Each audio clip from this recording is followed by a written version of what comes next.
drinking a long time ago. We're back here. Just got the live feed back up and going. So share it away. We'll have to get everybody switched over here to the new live feed, but still on the same game here. Josh is back up to the table here. He's shooting at the big ones.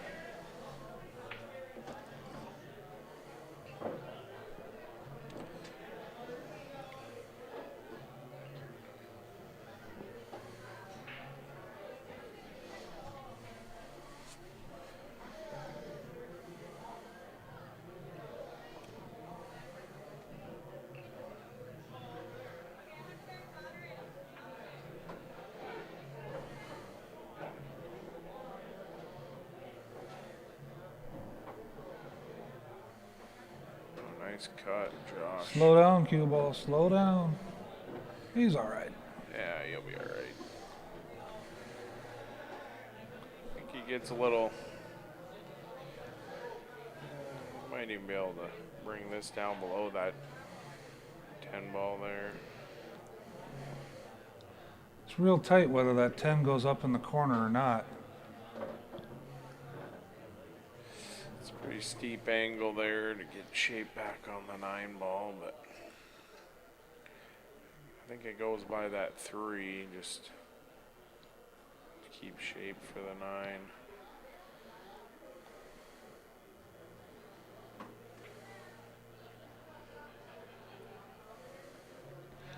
Maybe a little inside English here to kill that cue ball off the rail.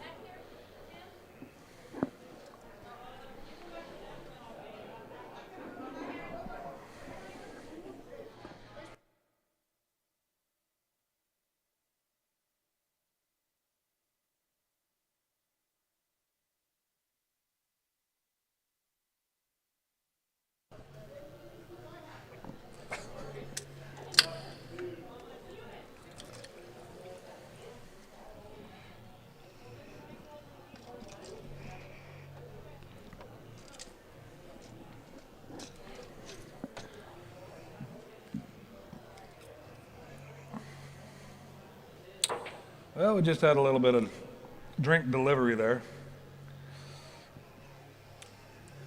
Refresh the beverage.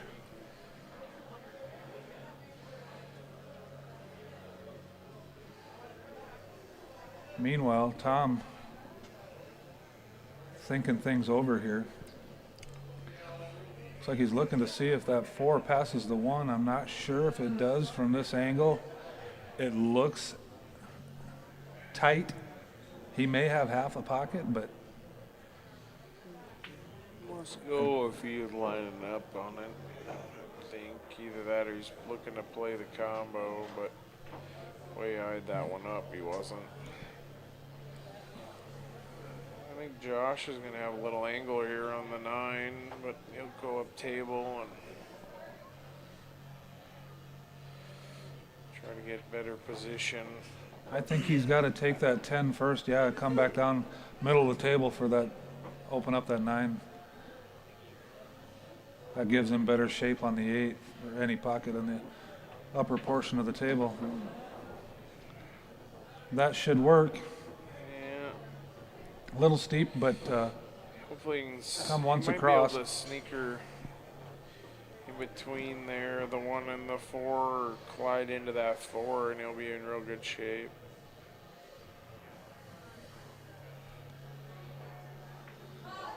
He tried to pinch that cue ball a little. Anytime you do that, chicken wing, hot dog, and bologna. you're gonna cause a little bit. If you're not true on that stroke, that caused a little bit of skid on that cue ball.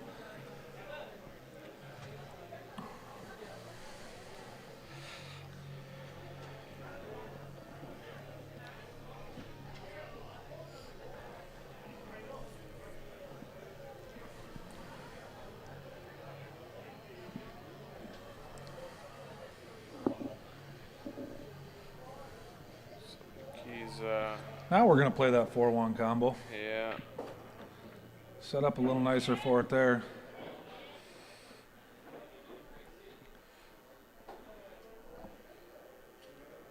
Yeah, he's still got some work to Yeah, do he's here. not out of the woods yet. No. And I don't think that 2-6 is wired. So he may not, he may have to move that away a little too. Welcome back, Bradley. Yeah, thanks. Share it away. We're up to 40 right now. He decided to go ahead and break that out right there with a safety shot. Josh will come back looking at a bank shot here if he wants it.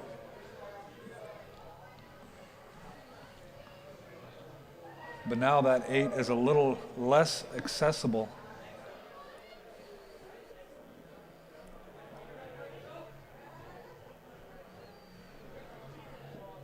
So even if he pockets the 9 here, shape on that 8 is going to be tough.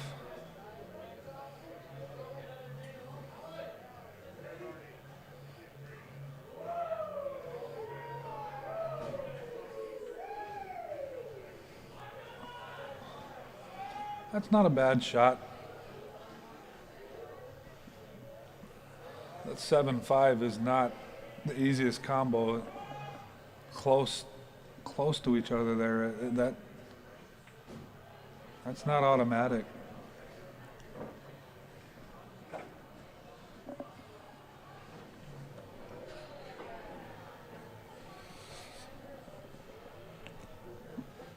Corey just made a real nice shot over there going over top that 4 ball to cut that 12 into the corner.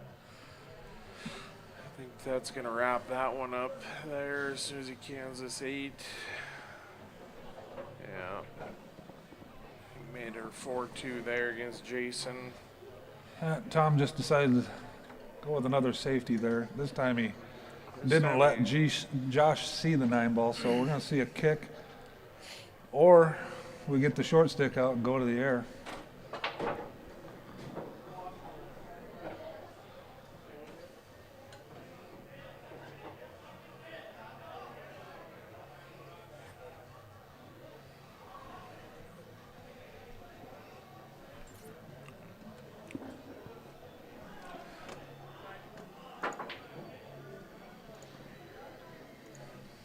Give a little update here.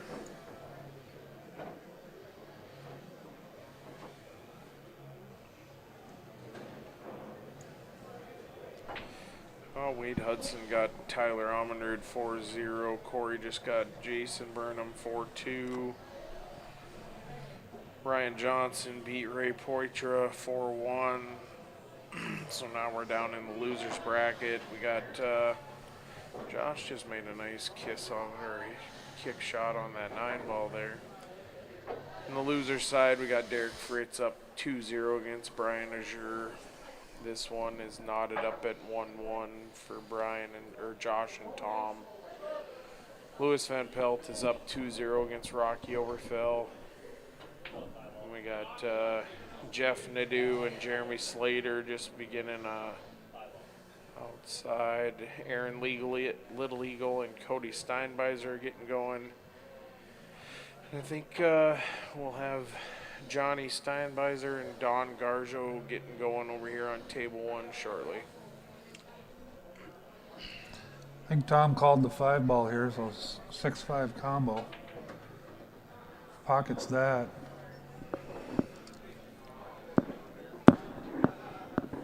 And if it's me, I shoot the 4 on the side here.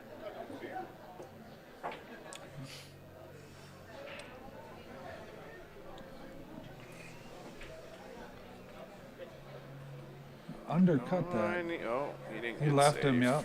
He left him a look at the 9 here. And I believe that 8, that 8 goes in the lower left now, so. Needs to stun this off the rail, come back out the middle of the table. Make sure he clears the 4. He'll have a shot on the 8. Did you know we got a world record holder in the house? No, I didn't. Who we got? Dennis Garjo right over here. Yeah. He will remember your birthday. He will remember you by your birthday, not by your name. And that He's, I Get think it up to he's, 150 yet or what? oh, close. But I think he's holds the world record for most birth dates remembered. They would name a name, and he would tell them their birth date, and that it was like 2,300 and some Wow. birth dates that he remembered, and birth date and birth year. The old record was like 24, and he remembered like 130. Wow. That, Yeah. that I've never heard of that record being a record or one that was in the books, but there's Guinness Book of World Records. There's something for everything. Right? Yeah, it's crazy. He's I- well, it's Don Garjo's over there's dad, and he's from Glasgow, and so when he comes down here every once in a while on a Saturday tournament, he comes up and he's like, "Oh, you're 122, and Wow. you're 1122." Josh didn't get where he wanted on that 8 ball. He tried to follow and go up 2 rails. I think he wanted to go 3 rails actually, but didn't. Oh, just scratched on the 8 there. That's going to be a loss of game here. Yeah, we're playing kind of a mixed bag of rules here. For the most part, they're VNEA rules, but they have thrown some of their own house rules in and scratching on the 8. As far as I can remember, VNEA was just ball in hand, but we're playing at loss of game here. So, well, I think I'm going to have to step away here. I got a call from the missus, says she was ready to go. So, as much as I'd love to sit and watch, especially as the competition gets good here, I think we're going to head for the homestead. So, thanks for tuning in, all you Railbird fans out there. Keep hitting that share button and get that number up. I'm sure there'll be a lot of good matches coming this evening. So as we get down to the final 16. So, all right, we'll catch you later.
Well, as Tom's shooting here, I'll give you an update. Derek Fritz is up 2-1 on Brian Azure. Tom Kuhn leads Josh Prevost on this table 2-1. Louis Van Pelt is up 2-0 on Rocky Oberfell. Jeff Nadeau and Jeremy Slater are just getting going, as well as Aaron Little Eagle, Cody Steinbeiser, and Johnny Steinbeiser and Don Garjo are over here on this table 1, and Don's up at the table there shooting the big ones.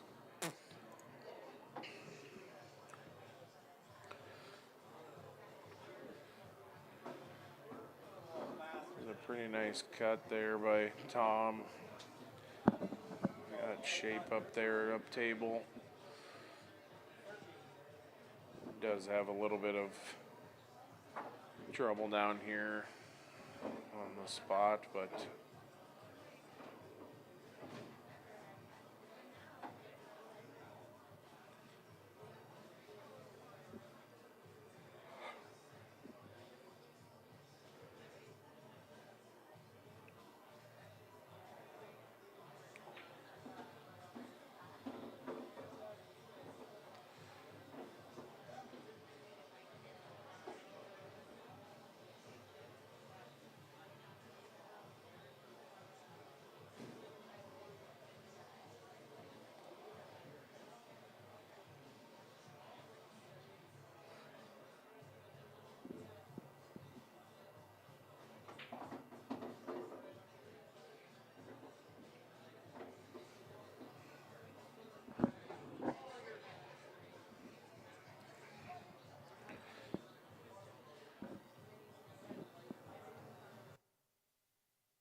Tom's going for the bank shot, coming back to him.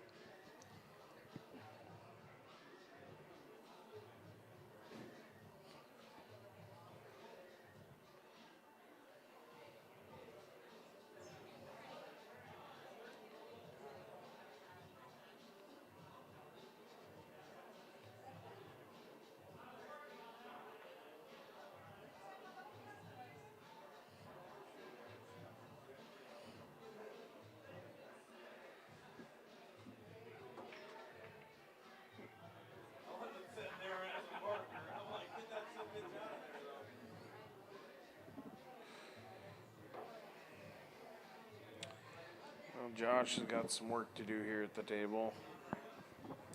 He's got that 6-1 tied up top, and this 4-ball tied up with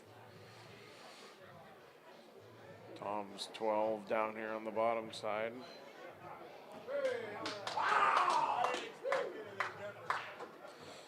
Don Garjo just made 3 really nice shots over there on the other table one there to take a quick 1-0 lead there.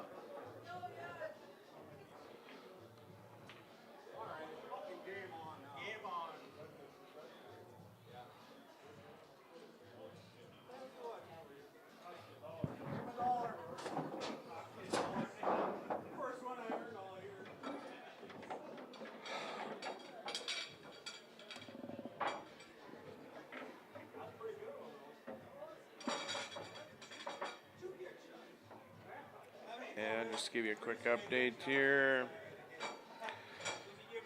we got Derek Fritz up 2-1 against Brian Azure. Tom Kuhn is up 2-1 here versus Josh Prevost. Louis Van Pelt is up 3-0 against Rocky Oberfell. Jeremy Slater is up 1-0 against Jeff Nadeau. Aaron Little Eagle is up 1-0 against Cody Steinbeiser. And Don Garjo just took that 1-0 lead against Johnny Steinbeiser.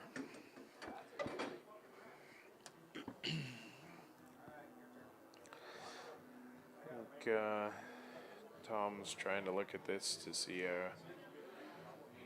He looks like he can cut it in there to the bottom right-hand corner, but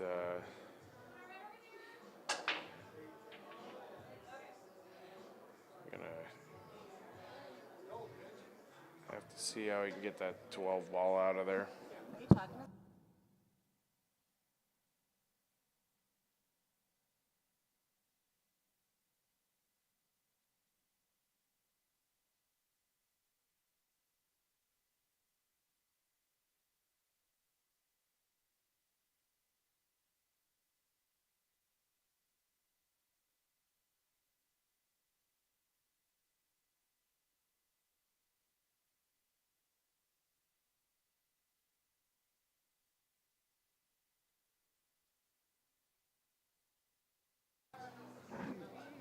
Tom playing a little safe there. Josh has got some options open here, but pretty limited.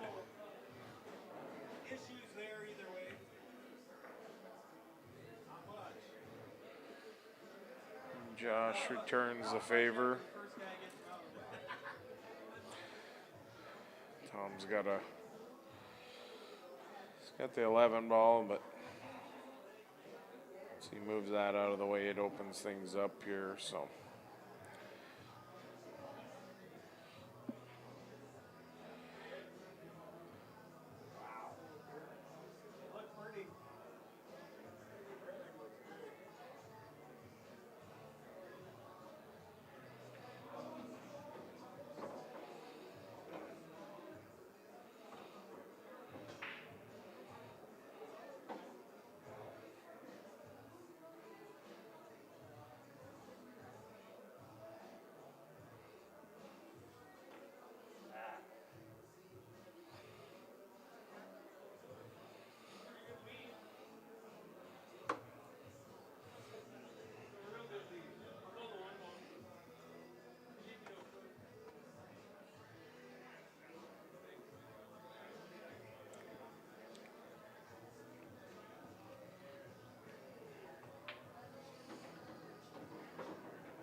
Tom kind of had Josh pinned there between the 2 and 7. Josh moved his 2 ball up table, which kind of opened this up here. Tom should be able to pocket that 11, come back for the 12. Ooh, miscued that.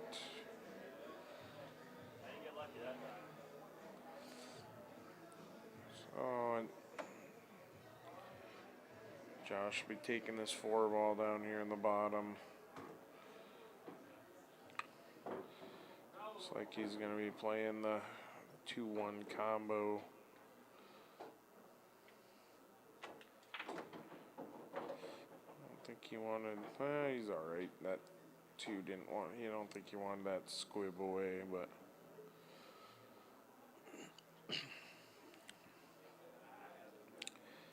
play this 3 and then the 6 looking like, and then the 2 ball back down for the 7. He'll leave himself a little bigger angle here.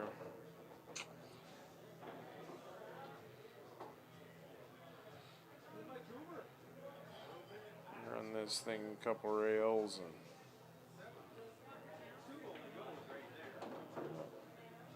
under down.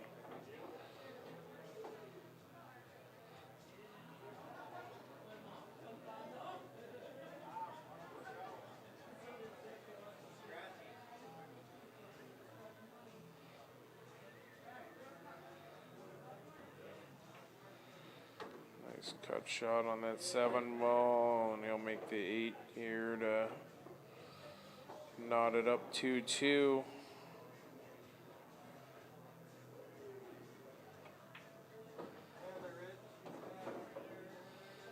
And I think Josh has the break on this one.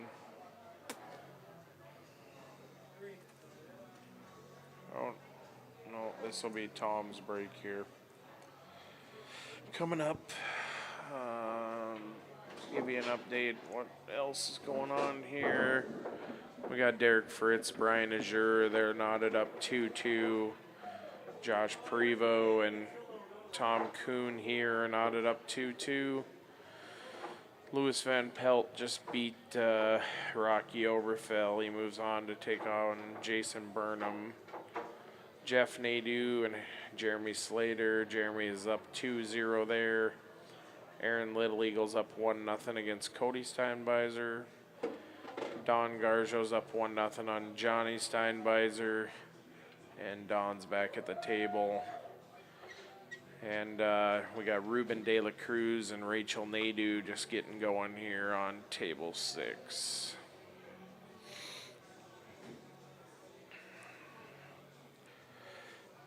Got a few more games here. Get down to our final 16, then they'll Calcutta and redraw for the final 16. Tom had a really good break there. Looks like he pocketed 3. Made 2 stripes and 1 solid, and he's got a solid just hanging in a pocket here, so. He's got the 6-11 tied up there, middle of the table a little bit. But other than that, she looks pretty open here, so. With the 8 ball up there on the top left side of the table. Everything else is pretty open.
Tom just called the 4. He's going to shoot the 2-4 combo here.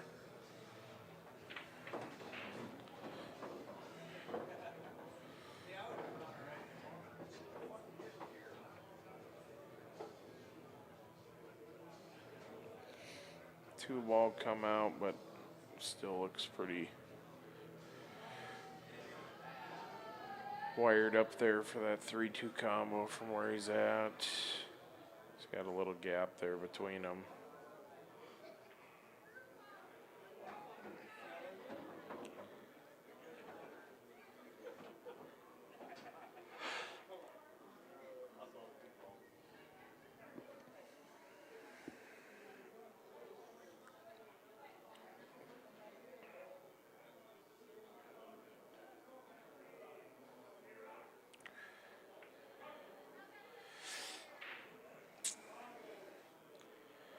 Get enough on that. Josh Prevo coming to the table. He's got 5 stripes left on the table here.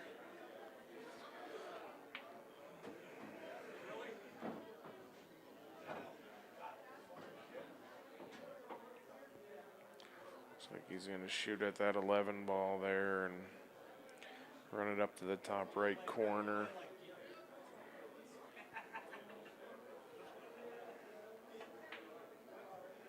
Oof.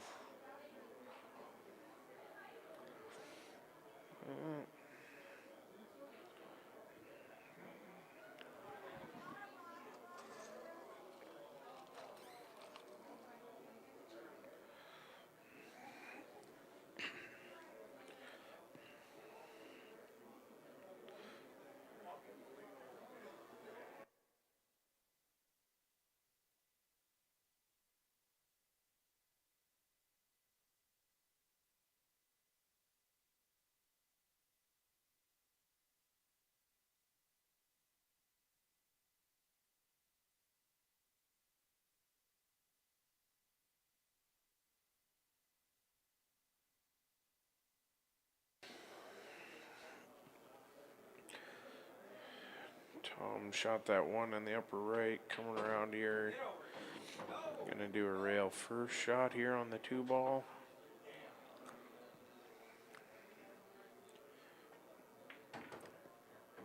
Got a breakout. Little steep angle there on that 3. Might take that 6 up table first, come back.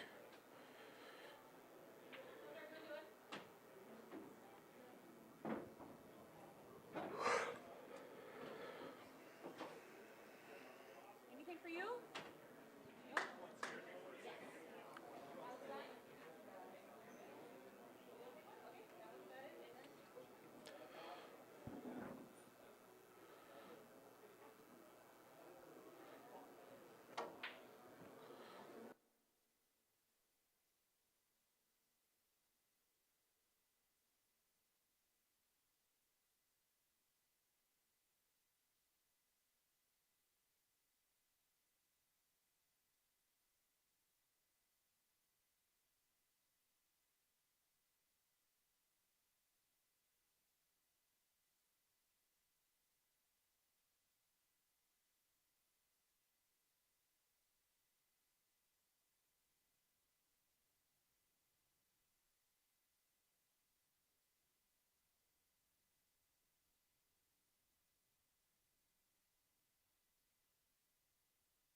Just hit it a little long in that side pocket on that 3 ball there. I'll give you an update here, what we got going. Derek Fritz, Brian Azure still tied up 2-2. We got 2-2 on this table with Josh Prevo and Tom Kuhn. Jeff Nadeau and Jeremy Slater. Jeremy is up 3-1 there. Aaron Little Eagles up 2-0 on Cody Steinbeiser. Don Garjo's up 2-0 on Johnny Steinbeiser. And Ruben and Rachel are just getting going.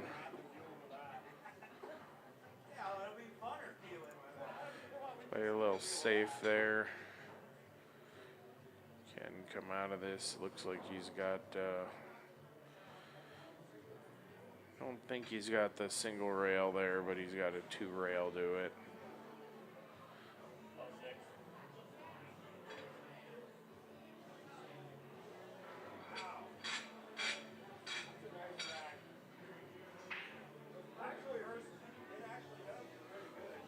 He's called the 6 in the side here. We'll see what if he gets his hit on this one.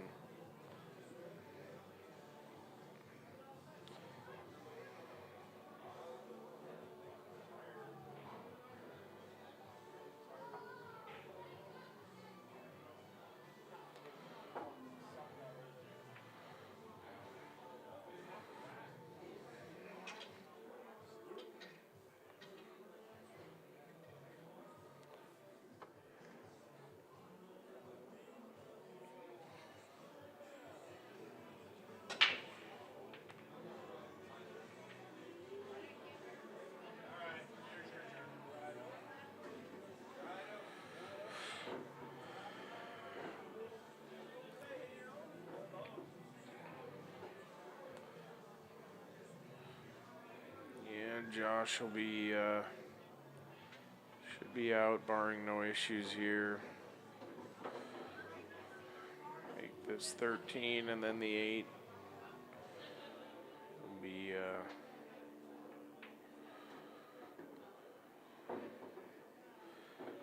Josh will be taking a 3-2 lead going into this one here if he makes this 8.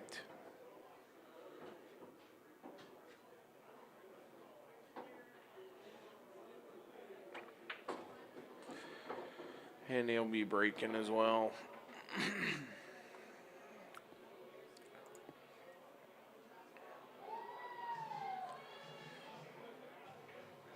Just another quick update here.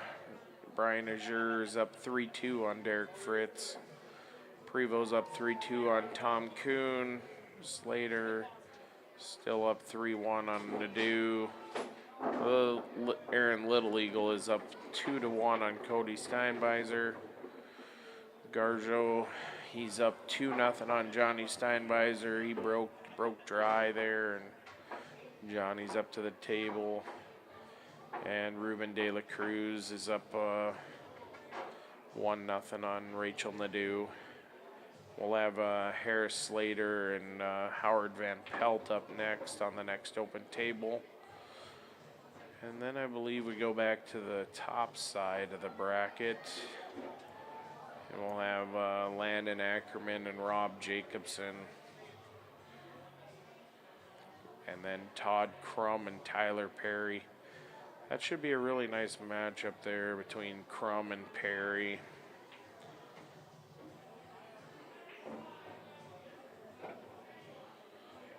Yeah, we got 8 left on the top side, on the no loss side. And I think a dozen left on the bottom side here, so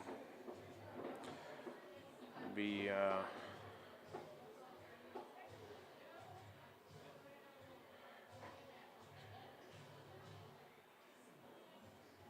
sorry, I think there's 24 left on the bottom side right now. So 32 guys left in this right now. 2 games getting close to wrapping up here.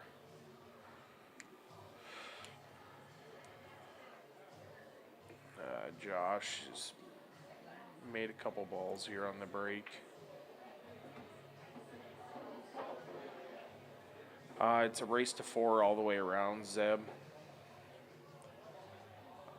And yeah, it's Score Julio in the Ranger Lounge and Casino. Brennan is where the link is. It's on Score Julio, the Ranger Lounge and Casino in Sydney. That'll be your link to the bracket.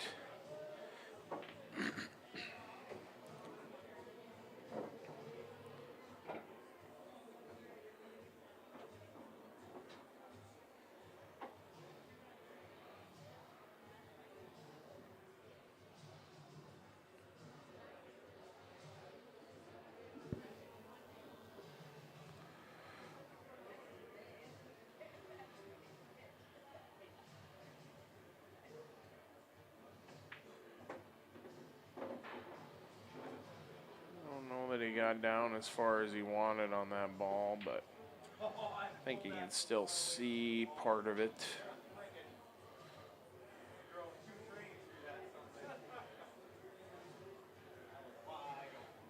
If you'd have got down about another 3 inches on that ball, he'd have had an easy run out here, but see what he does here.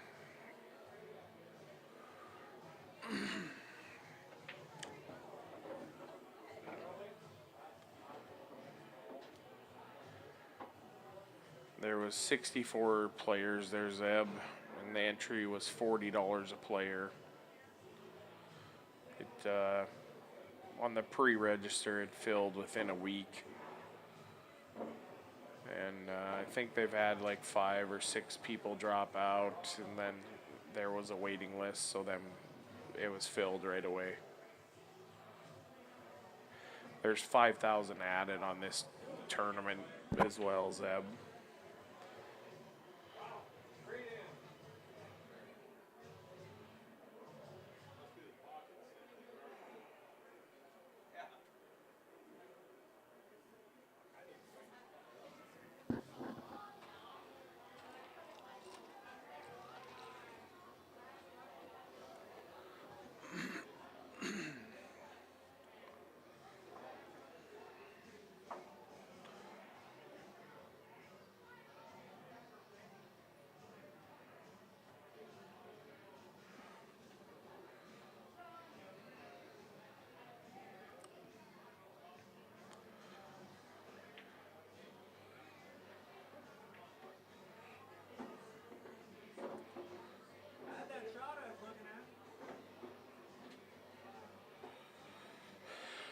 Well, Tom's got a little work to do here, but should be pretty much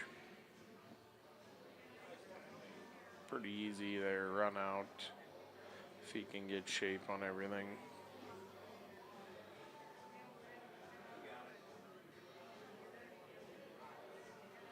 It's 2-4 ball. This is problem balls there, but they if he cuts that 3 ball, but no, he's going at the 7. So if he cuts that 3 ball down, he would add. Ooh.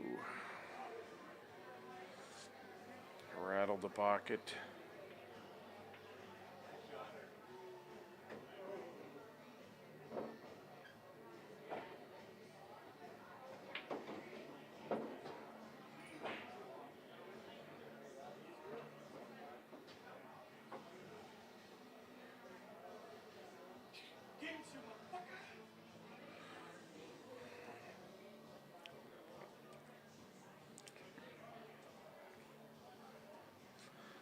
Josh made a nice kick hit there on that 11 ball. He didn't have much for a shot at it.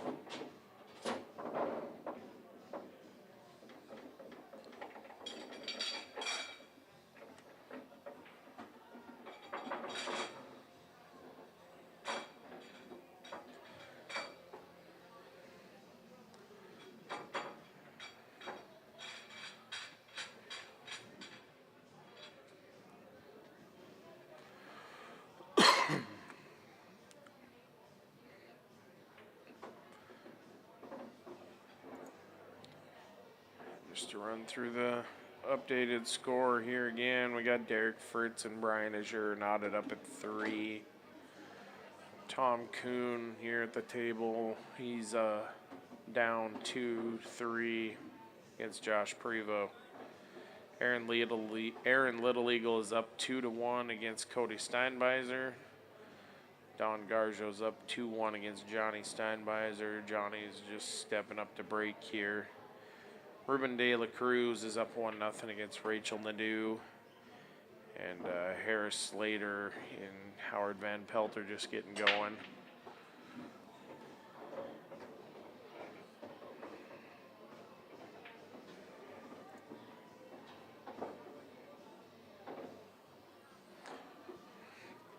And got some tough shape here on that 2 ball. be able to get that cut in there, and hopefully he can get shape on that 8 ball. And he's going to get down below it. Yeah. So I'll shoot that 8 in the side, and we'll be going hill.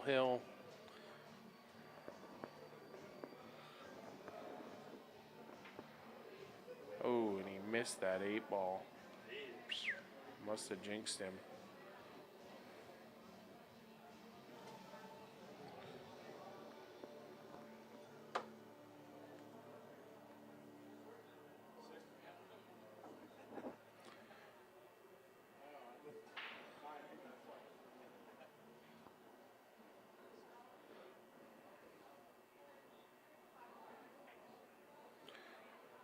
Ooh, and Josh missed that cut shot.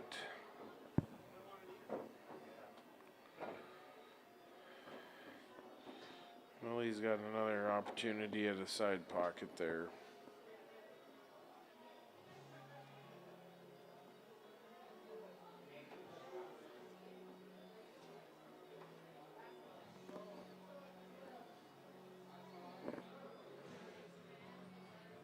Come and sit down, Chad Brown. The water is nice.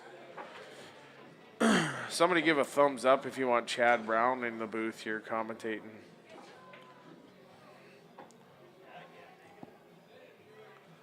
How are you doing back here?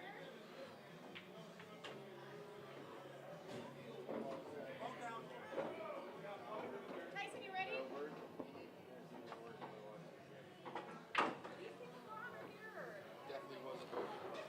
I guess there's no love to you, Chad. Oh, we just got a thumbs up, Chad. Get in here.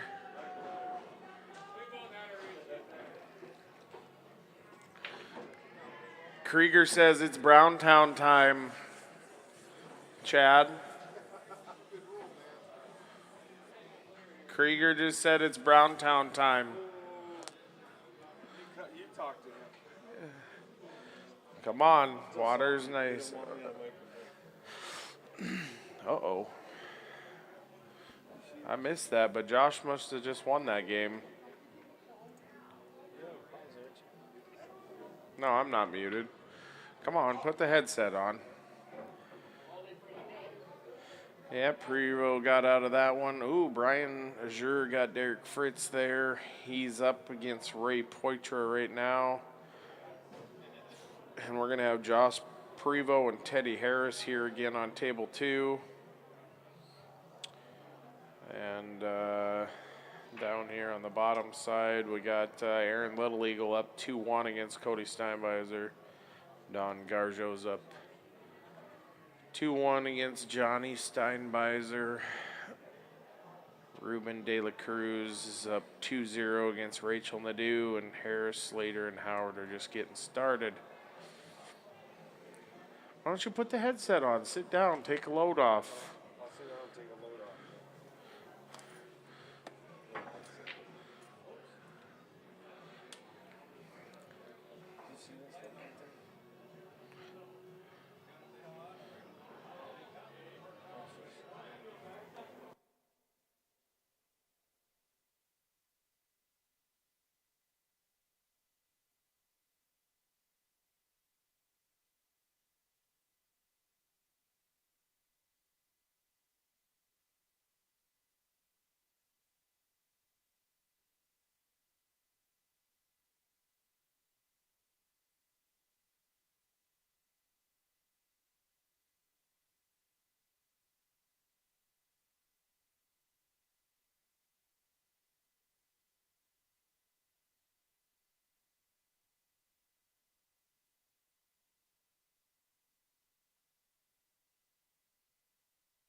Don Garjo freaking just played a dirty safety on old Johnny Steinbeiser here. No, it hit a rail. No, it hit the rail first. Oh, he called a foul.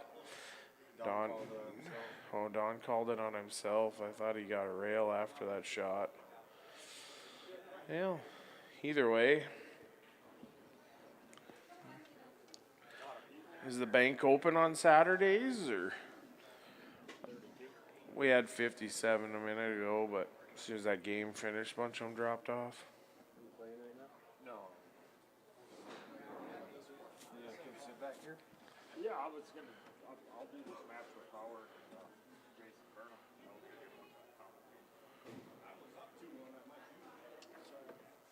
Well, we got Lewis. They changed the table. We got Lewis and Jason.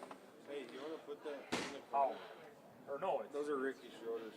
Oh, it's Lewis, not Howard. Yeah. How's everyone doing? Tyson, you good? Hey, Tyson. Hey, how's it going, Ryan? Did you win? I managed to get it, yeah.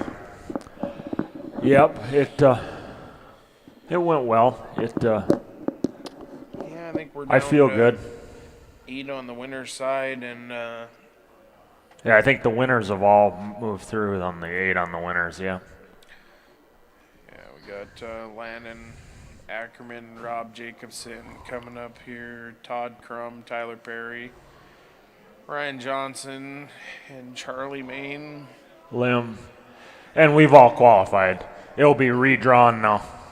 Us 8 made it into the final 16. Oh, the top 8. Yeah, on the winner's side, and you'll have the back 8 on the back side that will make it into to round out the field of 16. So Ryan the- Portra, it will be re-scrambled. So it's yeah, we got some good matches on the back side now. We're getting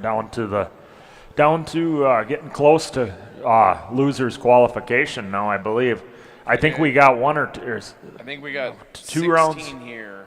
Yep. So we need to get one more, is it, or we're in that qualification Got round 2, now? 4, 6, 8, Yeah. 10, Yeah, we got 12, 14, 16, 18, 20. so some of these are loser qualification rounds now to get in. Yep. So yeah, this should be a good matchup, Lewis and Jason. Yeah, Jason, watched him a little bit over there. He was over on table 1, and he didn't have a lot of opportunity over there.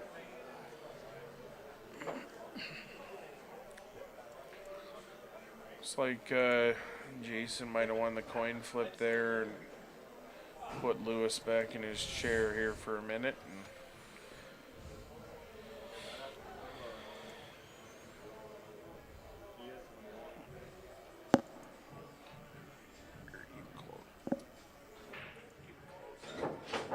I'll show you something real quick here. Go ahead and close this one.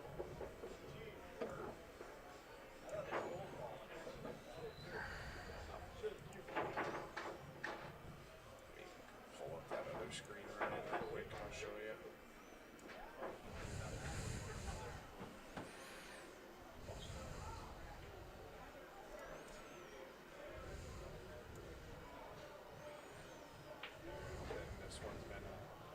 This one in the comments have been uploaded. Oh, okay.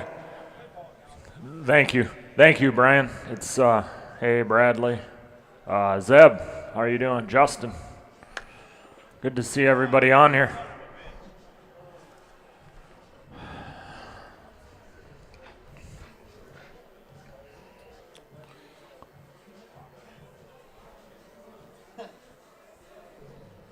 Looks like Jason won the toss. Is that correct, Tyson? Yeah, looks like he won the toss. He'll be breaking here against Lewis. Opener up here. Let's see if Jason, believe it or not, I've played Jason 3 times over the years in tournaments in the last probably 4 years, and he's beaten me every time. Yeah, he's a really good shot. He's tough. I mean, he plays me tough. I mean, he just doesn't make a lot of mistakes when he plays me.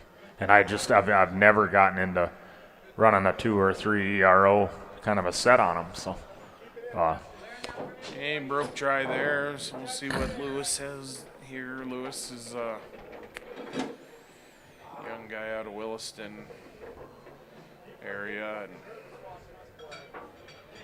he's a pretty good shot as well.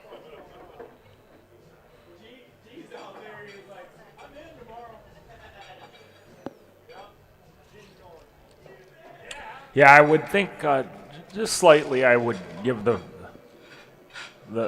nod to Burnham as Yeah. far as being the favorite a little bit in this match. Not by a lot, but I would favor Burnham. I think Fargo rate, he's probably got him by maybe, 20, 25 points, maybe, if I looked it up.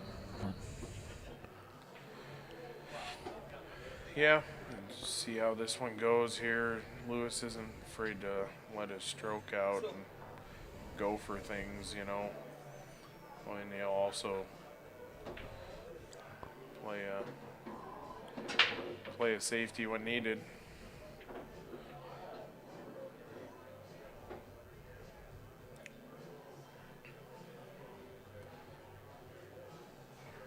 Yeah, Lewis at the North Dakota State Bar Box Championships in Newtown one year, I think he finished runner-up in the B division to who was that? Randall Jerome from Belcourt. Took the championship down, and I think Lewis was runner-up. Yeah, he's gonna have a tough cut here.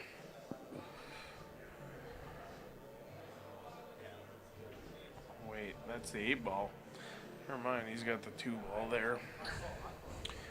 So Hey, Rory. had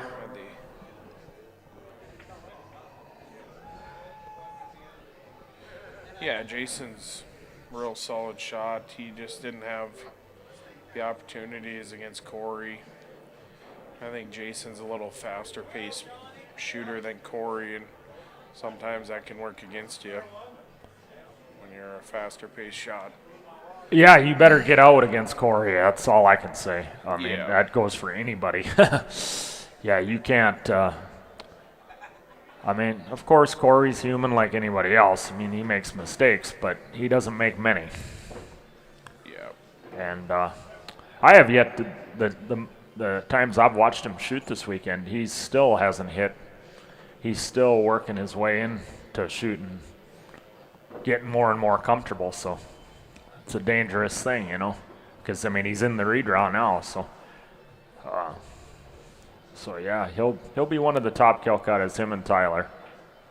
I'm sure I'm gonna go for quite a bit too, and then Slater will go for quite a bit. Jeremy Slater. Yeah.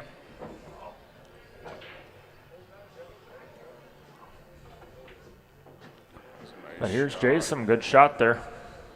Yeah, get back up there. Yeah, got past that.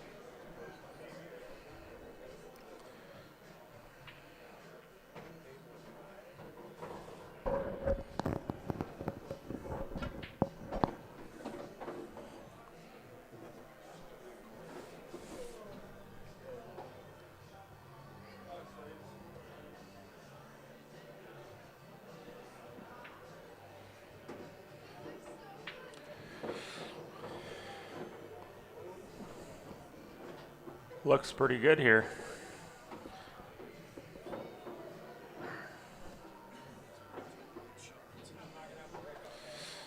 Yeah, Lewis will be breaking here, down 1-0. Jeremy is a machine. Yeah. Yeah, it's tough to beat a machine. I mean, it's gotta hope a part breaks down or something, I guess. Right.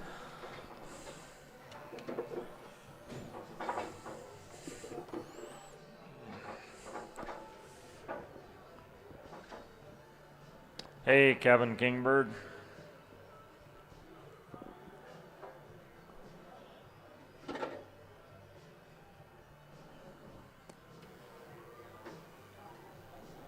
Yeah, it's going to become a big part of this thing now is going to be stamina now.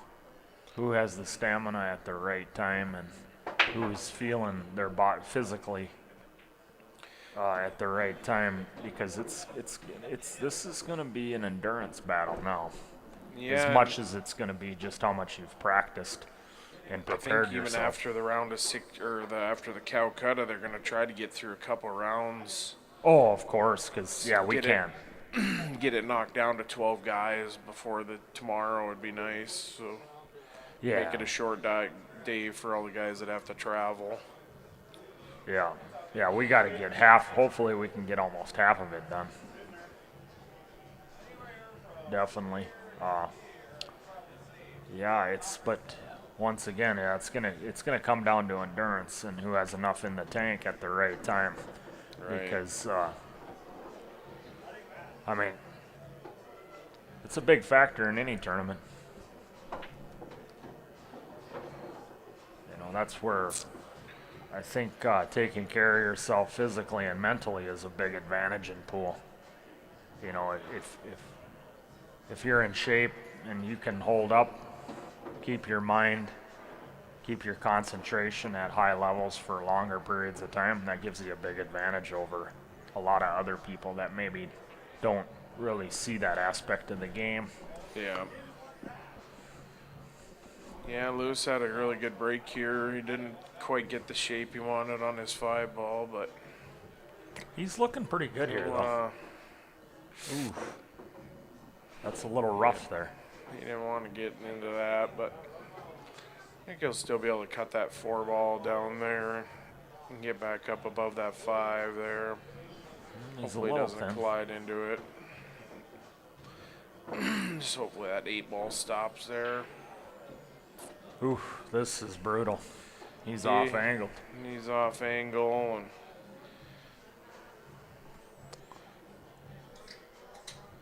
He's got to go for it, though. I mean, you got to try your best to get out of this somehow, any way you can now, because you're too deep into it to really try to move around with the guy, and the guy's wide open. So yeah. I like loading it up here personally, but I feel real comfortable slow rolling this with a lot of inside spin. And all you can do is, and maybe you can, or you just come one rail across and play, 2 rails across and play for the bank shot in the upper left. That'd be another way to do it. You know, you might just have to accept, oh, he's going to come around the table. He was able to try to do that. Wow. Yeah, kind of ugly on that one. Yeah, if you could have avoided all that traffic, it would have been interesting to see if where he would have ended up. I don't like that shot in the Yeah. slightest bit. He didn't even look at it really anything to try to make that ball first. Now because all that does is it just torments you further. Yeah, he's You're not accomplishing really almost anything by doing that shot. I mean, yeah, you can say, well, it makes the guy have to play a breakout. Well, who cares? The guy's just going to do that to you. Yeah. And now what's your option? Play safe or just start knocking his balls in and fouling? Well, then he's just going to take ball in hand and he's going to weld you right on the back of the 14. That shot bumping that one up there, people do that stuff all the time, and it's almost pointless. They just don't understand the moves. They're not thinking what's their opponent going to do to them. Very rare do you want to try to do what he just did right there. It is very rare. There are some extreme circumstances that have come up that I've seen in matches where that can be a useful technique. But in Yeah. that particular situation, that's just right that now. wasn't a good shot. He's gonna go make one, what he's calling safe, but Yeah, and Lewis isn't going to attempt. Lewis isn't going to attempt to hit the ball, but it isn't going to frankly matter because he's just going to keep doing this. And even if Lewis starts potting the balls and just giving him ball in hand by knocking Jason's balls in, eventually Jason's just going to line up on the 14, knock the one to the rail, and weld him right on the back of the 14, and then he's just screwed. I mean, what you're doing by the move that he did there is if you're playing an extremely weak player that doesn't have any knowledge of the game, you're just hoping they gobble all their ducks up and trap themselves on that last ball. That's what you're doing there.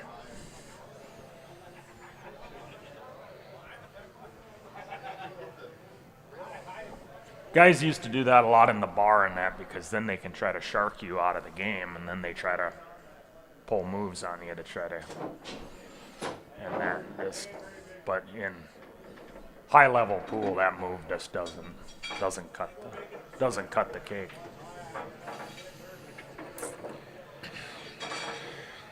I'm really surprised Jason played it that way. Yeah, he. got If that he had one with ball in broke hand, away. I would have just welded that ball to the back of the 14, put this thing away. But he played a really nice shot there. He recovered really nicely there. Yep. He's gonna. How are you guys doing? Anything back here for the announcers?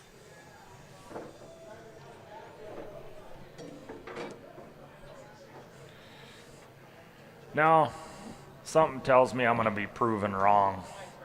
Nope, he's gonna get out. I was gonna say something weird's gonna happen, and then Burnham's not gonna win the rack, and then that move that he pulled is actually gonna work out. One of the very rare few times it would. Yep, see what I Hit mean? it fast. It's just a fluke. But really, the move's a bad move, and he got away with it this time. But he's still got to make the one here.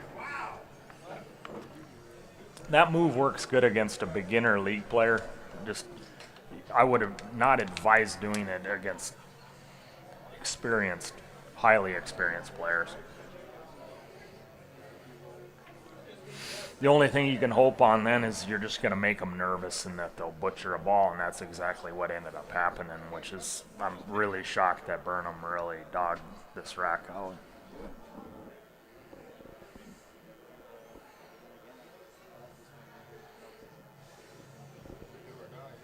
Wow, I'm really shocked he's playing this like Yeah. this. This is incredible. What a shot attempt. What a gutsy shot to play that. That was a Yeah. gutsy shot. I mean, I tell you what, because you could thin the ball and send the cue ball way down table and forced him to bank. That was a really gutsy shot he just played there.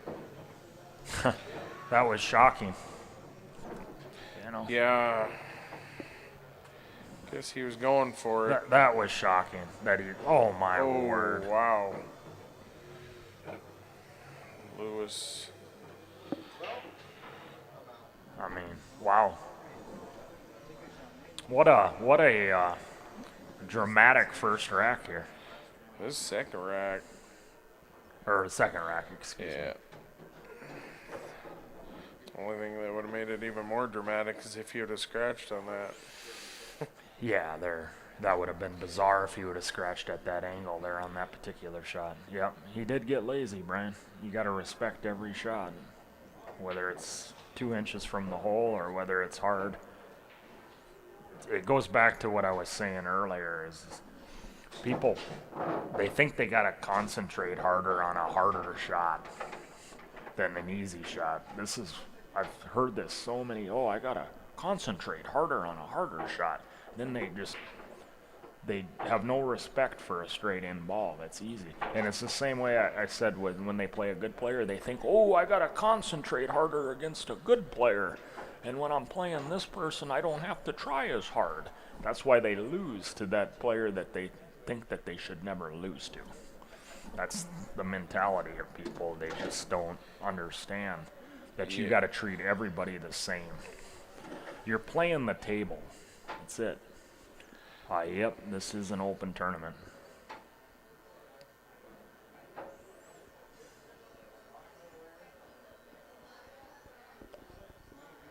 Yeah, Zeb, you'd have been one of the favorites in this tournament. In fact, you might have rolled right through this field shooting on that 9-foot table with the tight pockets. This would have been child's play.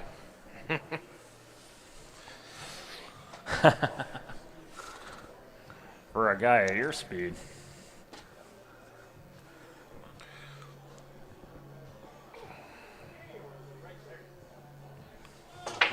But yeah, complacency, we've all done it. We're all guilty of it.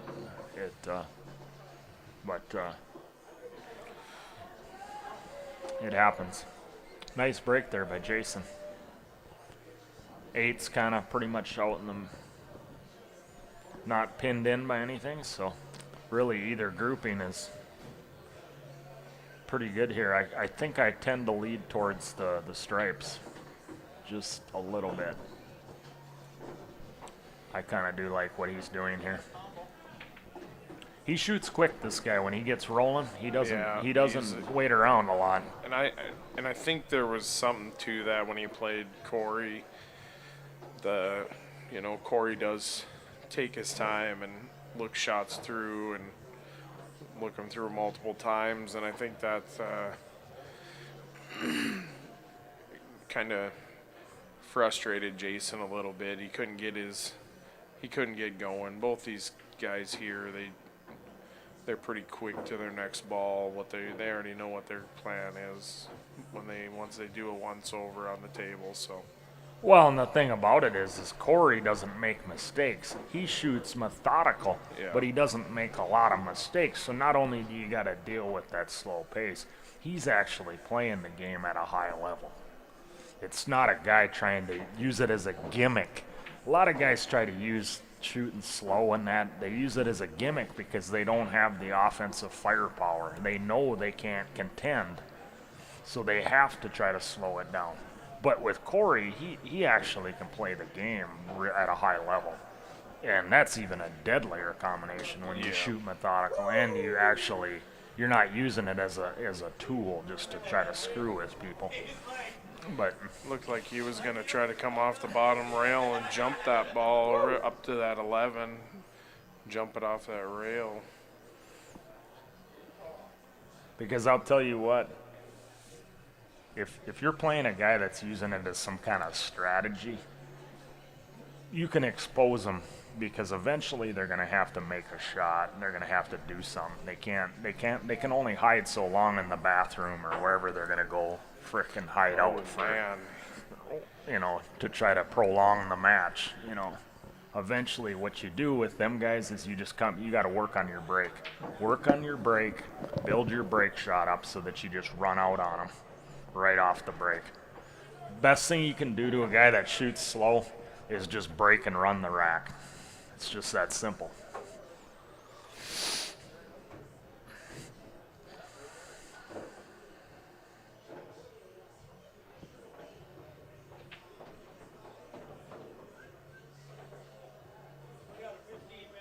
Yeah, no, exactly. Everybody shoots differently, Zeb.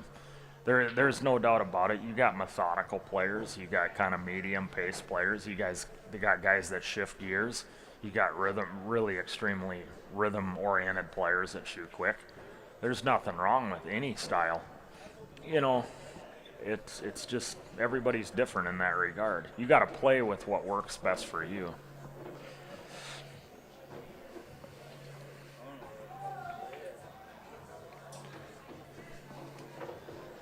Lewis is open here. yeah, he's open. He There's not a lot to be said about it. should be out here if he. He's got to cue this one good. It's Yeah. pretty standard, but he's still got to cue it good though. It's not bad. He's got a lot of real estate to come up and down. Bank shots open. Yeah, he can come up and down and get on the short side. Hey, he spun it across. I like that. That's a good shot there by Lewis. He was able to spin across. Nice shot. Hit that one a little inside. Oh, of course, Zeb. Stuck I mean, right there. Ralph Souquet was one of those guys. I mean, if he had 4 ducks in the hole, he would still shoot the same speed as he would if it was 4 tied up balls. So Yeah, we got 2-1 here on this one. You got Lewis Racken. Updates here on what we got going. We got Lewis Van Pelt is down to Jason Burnham, 2-1. Tyler Ammenrud's up on Jeremy Slater, 1-0. Aaron Little Eagle and Donnie Petty are just getting going. Don Garjo and Genesis are just getting going. Ruben just beat Rachel Nadu 4-1, and Harris Slater is up 2-1 on Howard Van Pelt. Ruben will be taking on Randall Dakota. Here, they're there should be just getting by. Boy, there's some good matches on that qualification now there. Yeah. For sure. I mean, Aaron Little Eagle and Donnie Petty, that would be a good one for the stream too. I mean, Ruben playing Randall. I mean, all these matches now we're getting down to you're starting to see some real nice matchups, and you're going to continue to see it when we get into the redraw. The redraw is going to be fun. I look forward to it, regardless of what happens. I mean, I'm looking forward to the challenge, and I'm going to play hard. And he broke there. The 8-ball, look at the 8-ball here. 8-ball is open. It has this lower right-hand pocket. I think he's going to probably end up moving some balls, though. Before then, I don't know if he'll play his cue ball tight enough to move around everything without really disturbing the 8. Yeah, he moved into some stuff there already. But yeah, you notice he does not take a lot of time, and when he plays me, he just gets on fire like this, and he gets out from everywhere. Everything just falls into place. I mean, he just doesn't miss, and even on a tough rack, he'll run into balls and just keep on trucking. He just gets grooving. In the one tournament, in fact, he beat me, Jamie Corbin, and Ole, all in the same tournament on the winner's side. In that big Jamestown tournament one year, he took the driver's seat, and he beat me, Corbin, and Ole all on the winner's side to get to the seat, which was, I mean, that shows you what he's capable of. I mean, yeah. He seems like type once he can get at his pace, his faster pace. He's start to roll. And here he slows down. He's thinking. I mean, he's not reckless about it either. No. Like here, he's taking some time now to look at what he's got to do. But he off that 7-ball and didn't get shape that he wanted. But so he's got to take a minute here to look it over. But I think he's going to play the 7-5 combo here.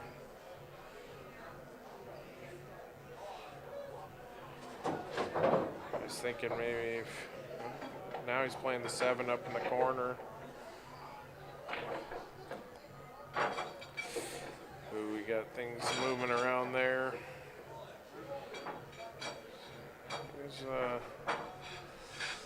Well, Lewis got what he wants. He's got Jason's down to 2 balls. He's got nothing really in his way here. Here's another duck shoot where he's got all kinds of two-way shots, safety options. He's got a lot of easy positional shots to get to, so this is the kind of rack that you just, you got to catch these in all day long. Yeah. I mean, he should be, I think Lewis should be able to get out here and knot it back up 2-2. that's a good shot. I like rolling up like he did. Get the 11 out of there, and then take the 9 out. Yeah, 9, then 10, then get up. Yeah. The key ball isn't as vital in this particular situation as it is in other particular situations. You always want a good key ball, but it's not as nearly as important as it would have been when Jason was trying to run out with it sitting right where it was at. Then that key ball was very important. But Lewis he's going to shoot the 9 ball. He's shooting the 9 right now. He was. I don't care for that. I think he's wanting to. He's going to go with the 10 now. So he's going to go 10. Oh, he's coming back up around 13. Might not have got. He's tree-topped. He's going to have to elevate, shoot the 13 now. Yeah. This is any shot like this is missable. I mean, you got to shorten your backswing. See, the key to that shot is your timing has to be really good as far as you got to be slow and smooth, but you also got to choke up on the cue and limit and compact your swing, your motion, so that you don't have a big backswing with the less movement in the stroke on that elevated shot, the more accuracy you're going to have. But you got to remain really still on the ball. That's one of those shots all shots you should stay as still as possible, but that one is very important to stay still on. And you could see he had unwanted movement. That's a big Jason mistake. Scratch there.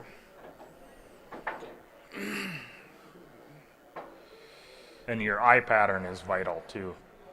You know how you're, eye pattern that I'm talking about when Yeah. you're looking at cue ball to object ball and so forth. The kind of pattern you use when you actually cue the ball is very important on those elevated shots. A lot of people tend to look at the cue ball last on those a lot. People I've talked to. Yeah. They like to because they want to strike the cue ball more accurately. But you better be aligned right, and you have to trust that you're aligned. Because a lot of people really like to look at the object ball last. Now there is some discussion to be had on that. There is differing opinions on that for sure. I mean, whether you look at the object ball last or the cue ball. But yeah, Lewis is going to tie this up. It looks like, huh? Yeah. Got a little steep on this one, but he's got 5 pockets to go to, so. Oh my. For a second, I thought he might roll it thought right he was behind gonna get the 5. That would have followed. been just disaster. Yeah, knotted up 2-2 here. I'm going to take a quick minute or two to mention our sponsors there Okay. while we're re-racking the balls here. I'll go through this real quick. Louis Van Pelt, Jason Burnham, 2-2. Tyler Ammonrood's up 2-0 on Jeremy Slater. Aaron Little Eagle, Donnie Petty, 0-0. Don Garjo and G, 0-0. Ruben and Randall, 0-0. We got Harrison Howard at 2-2. Thanks for the update on that. That's good to know. And once again, this is the 21st annual Ranger Lounge and Budweiser Pool Tournament in Sydney, Montana. And it was $5,000 added into this tournament. And the sponsors were Eddie's Pool Hall, Budweiser, Western Tire, Metz Oil, Richland Pump and Supply, Golden Games, Ammon Rudd's RV, Reynolds Grocery, Dazzler's Car Wash, Stockman Bank, and Holiday Inn. So we appreciate all of our sponsors for the event. Yeah, it's quite an event. I've enjoyed it so far. There's a lot of good players here for my ability. There is quite a few players that are very strong here even for me. Yeah. So I'm enjoying it, and yeah, it's good to have you in the booth. Yeah, You enjoying it, or I'm enjoying it. cool? You learning much, or Oh, yeah. It's good to watch good shooters shoot pool and see how they look at the table differently.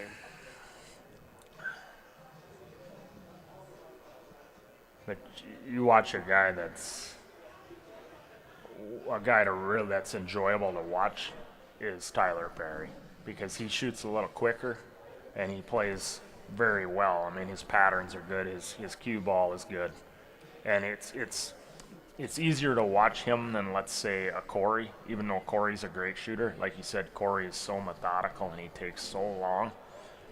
Nothing wrong with it, but on average, people they don't like watching that as much as a quicker shooter. Yeah. It's just quicker shooters tend to be more appealing to watch. I don't know. That's just what most people tell me, Yeah. So No, I would have. It would But- have been really cool to see if that Butte tournament wouldn't have been going on this weekend with them extra 5 that I know Billings guys that were here last year that aren't here this year.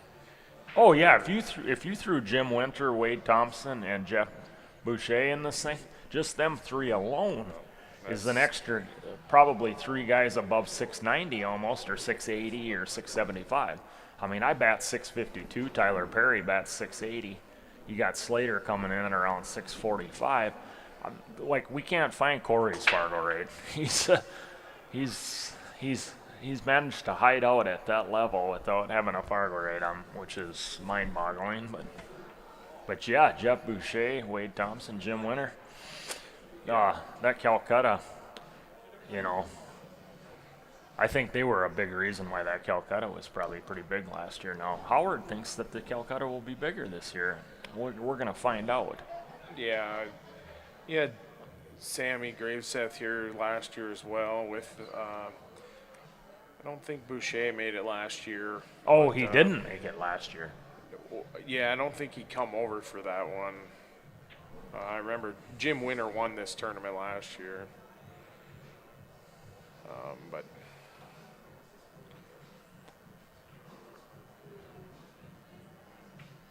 it'll be, I think the Calcutta will be good for, I think it'll be very comparable to the full field in Williston, even only going with 16 guys there, so. Yeah, Corey might be slightly higher rated.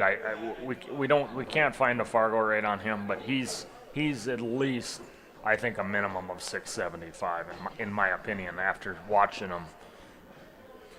his technique and his thought process and all that, his fundamentals. But I tell you what, I have to agree with Bradley. Recommend that tournament for you, Marcus. Come over there to the Buffalo City Tournament Association tournament in December. It's one of the best tournaments in the state of North Dakota. So I've played it every year they've had it.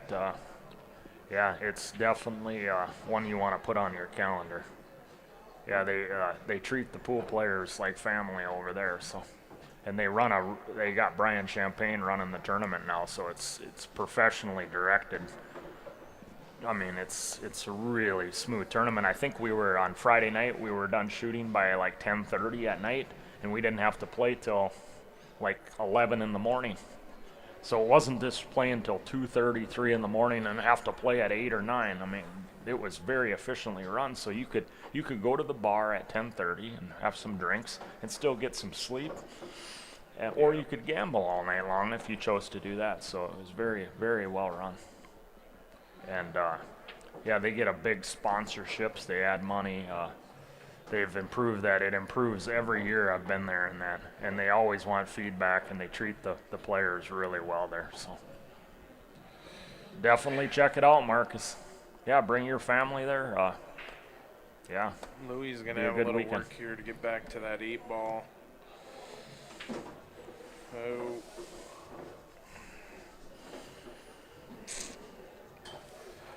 Did he get there? No, it don't look like it. It's close. His body language says it's tight. I mean, yeah, he has it. He thinks he has it. He called it. Nice shot.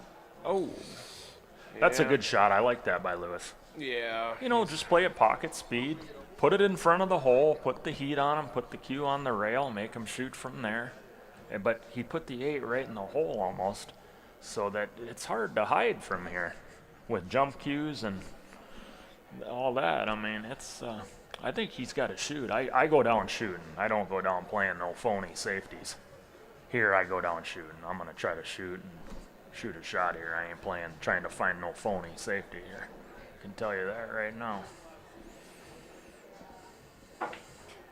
Nice shot by Jason. Wow, that's That was tough beautiful. shot. Oh yeah, considering it's 2-2, he's fighting to get into the redraw. The 8's right in the hole. But you see, he had good, no body movement hardly at all in that. He stayed fluid on that stroke.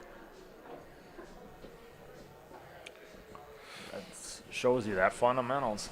You want to watch a guy that's good at shooting an elevated shot, is that Barry McLean out of Winnipeg. So if you ever get a chance to come over to the Spirit Lake or Newtown tournaments, he'll come to like 4 Bears in that Spirit Lake 8-ball one, and he is like a rock over the ball. And like when he's cueing off the rail or elevated, it's still like a rock. The only thing that moves is elbow to the cue stick.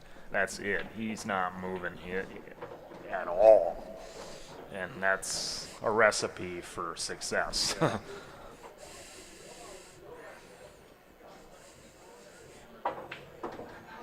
Great shot by Burnham. He's going to have to come with another one here, but I think he's got the shot in the side, doesn't he? It's not easy, but you And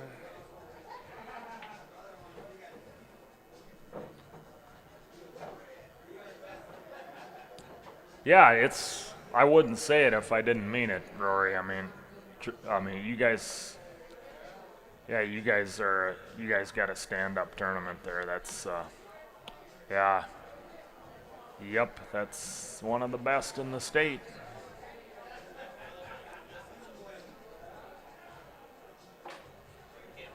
Oh, he did try to play us safe here. That wasn't, now that's not bad. I mean, the only thing is, did he leave the counter safe? That's the problem that I thought about that earlier. If he could leave it in behind there, he would just leave that. But see, Burnham now can probably just he's gonna bank it and try to cut plug bank the that. hole. Ooh, elevated over the ball. This is tough.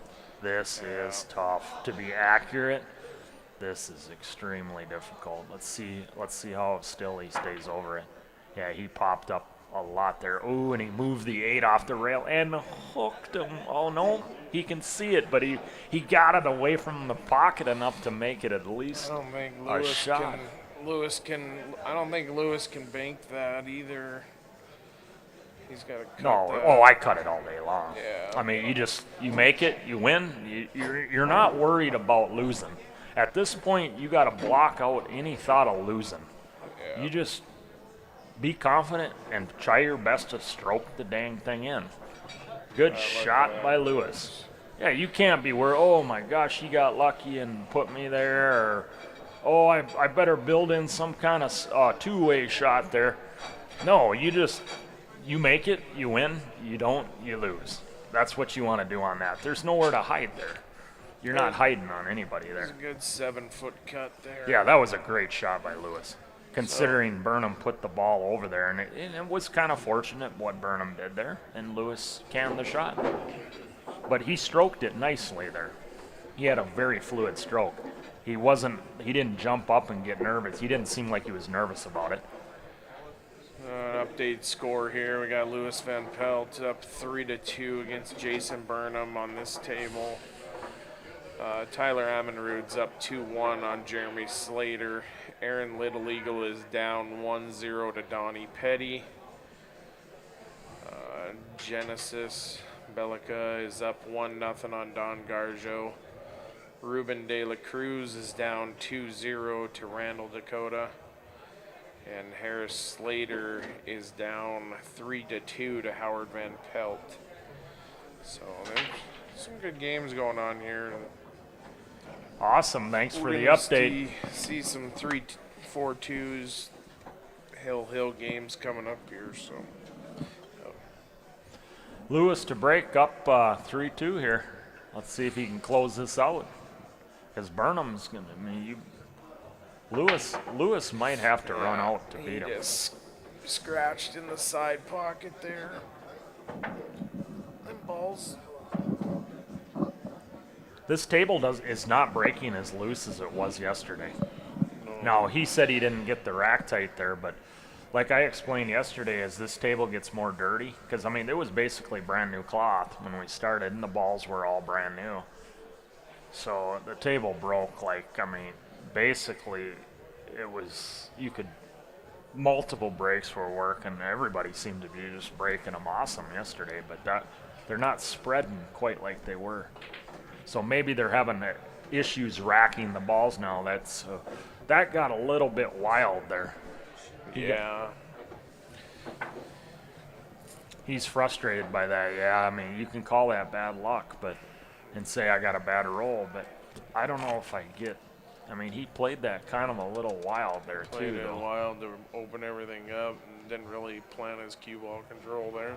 I played a poor shot yesterday, and I got I ended up scratching, and I told myself it's not a bad roll. I didn't get a bad roll. I played the shot wrong. I deserved to get coming to me, what I had happen. Yeah. Now, if you play the shot correctly, and then you can claim that maybe sometimes you get a bad roll, but when you play the shot not correctly, like I did yesterday in one particular situation, you got to take responsibility and say, no, not complain that you're not getting the rolls. It's just you played poorly. Yeah. You know, the more you accept your own game, the better off you are. I mean, if you get wrapped up into, oh, I don't get the rolls and all that, you'll be stuck in a certain level forever.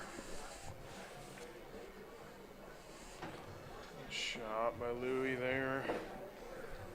I think he's Yeah, he got wild on it. I mean, he could have tried to move some balls there, but not maybe so hard. You know, I mean, he could have did it a little more under control. You know. I think, How you doing, Lance? Burton, howdy. Burton Robertson. Let's see if Lewis can punish him here. yeah, I don't think he's got the shape on that one ball he wanted. He wanted it to sit down below so he could bring that 3 back to the bottom left. But I'm good. Thanks, Lance.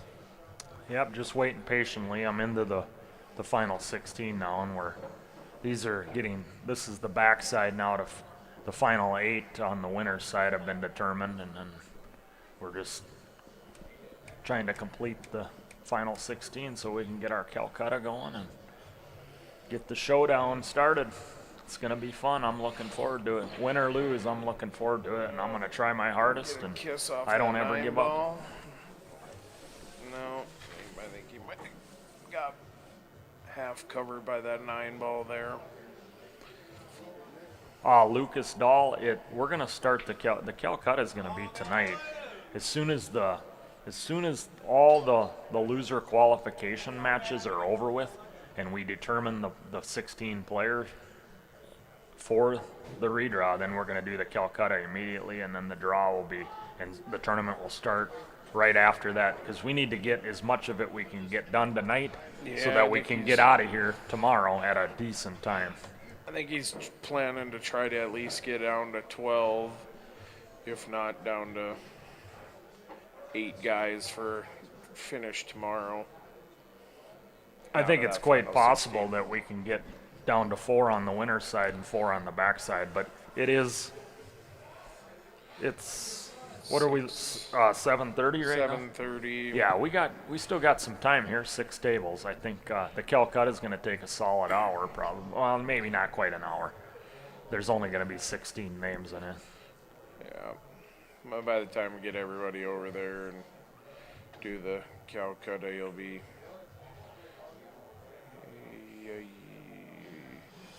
Well, Burnham's he's at the table, which gives him the advantage, but the ball positioning favors him. He's got a lot of options here. Yeah. You got to like it when you got tons of different ways you can play the. Got his little kiss breakout. Didn't get as far away from that 12 ball as he Wow, wanted, but that's about as bad as it could have turned out. yeah. What some of the shots he's made tonight, it wouldn't surprise me if he don't take that 10 ball to the top. He left. might combo the 9 into the 11. I mean, he is that kind of shooter.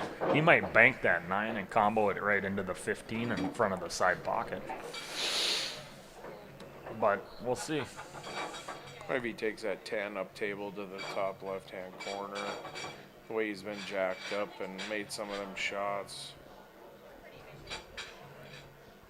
He's playing safe. He waved off. He better make sure he hits this good. I mean, he's got to hit this really good.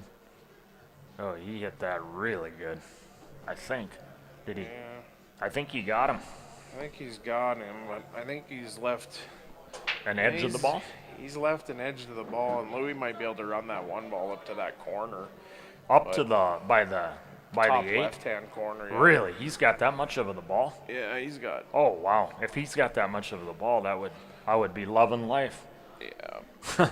If my opponent gave me this shot, considering where I left the table at, Yeah. I would be ecstatic. If you're telling me, because you're looking down down the shot, I'm not. I think he's got enough of that. Either that, or he's going to run it up there. Maybe kick. He might not have enough of the 1 ball showing, but If not, he's going to run it up there by the 13. Ooh, I think he fouled. Ooh, he's gonna be hurting. We're going. I think we're going hill here, hill, folks. Yeah. Burnham's gonna make quick work of this run once he gets started. He ain't gonna take a lot of time.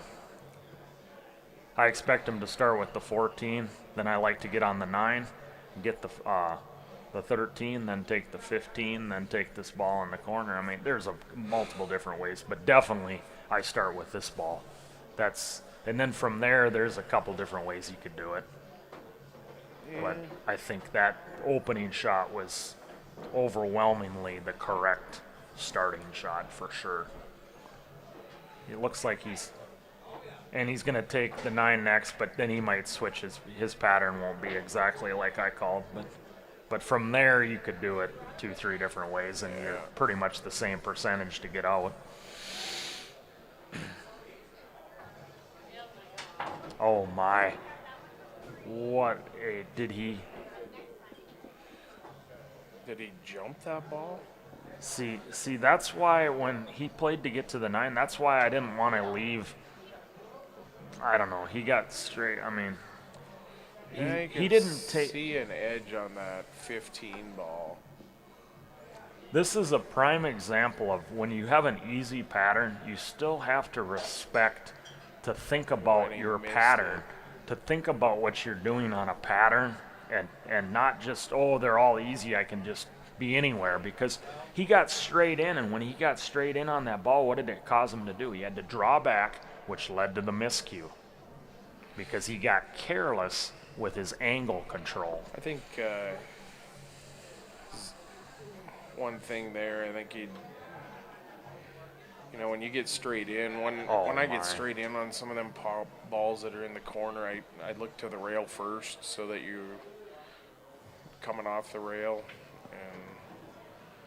And I'm shocked he played it this way. I mean, he's going to get away with it, but I can't believe he didn't take the 1 there first. But this will work.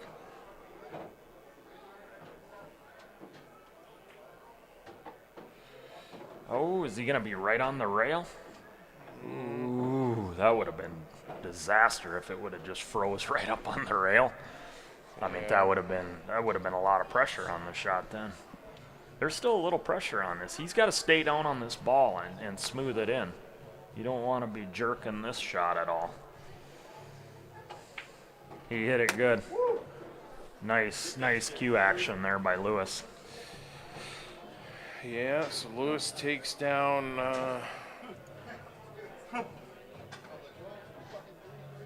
Jason Burnham 4-2 there. I think that gets him into the. Does that book his ticket?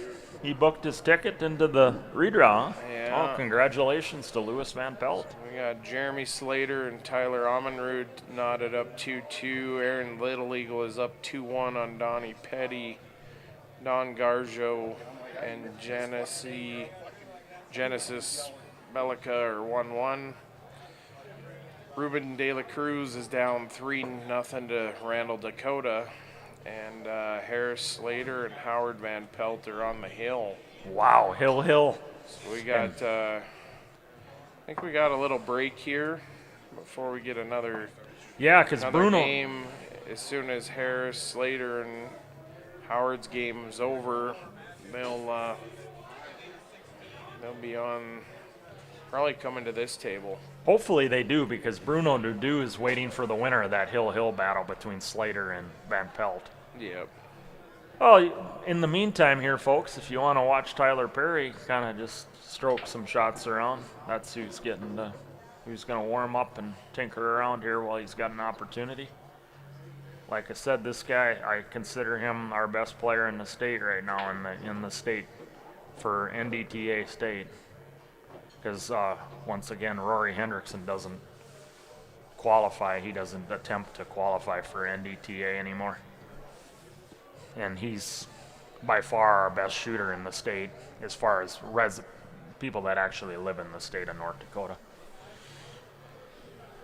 But Tyler's been Mr. Consistent at state. He's got 6 second places in the last 4 years and 1 first place. He's been in 7 out of the 8 finals. Between the 9-ball and the 8-ball, you do the 9-ball starts on Thursday, finishes up Friday around noon to 3. Then you start the 8-ball on Friday and it ends on Sunday. He's been in the final 7 out of 8 of them in the last 4 years. He's got 6 second place finishes and one win. Ray Portra he's got Brian Azure beat out 4-0.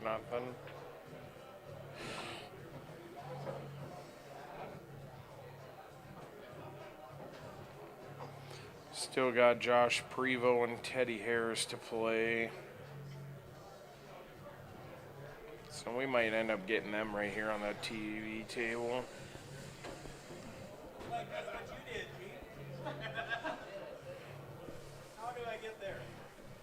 But yeah, it's been a good tournament so far. We had 15 women's players. Can you check the bracket for me to see if any women qualified and who the top placing? Because the highest placed woman player in the tournament gets $200. It's a $40 entry fee. You can look in the placings right here. Rachel Nadeau. 25th. Yeah. So Rachel Nadeau looks like she got herself 20. Well, actually her and, I don't know which, between her, Karen, Ginger, and Candace, they all finished tied Well, at 20. Rachel was in 25th. These okay. ladies were in 33rd. 33rd. Okay, you are correct then. So yeah, congratulations, Rachel Nadeau. Cash in on a nice little $200. So that was impressive to me to see 15 women enter an open event with 5,000 added.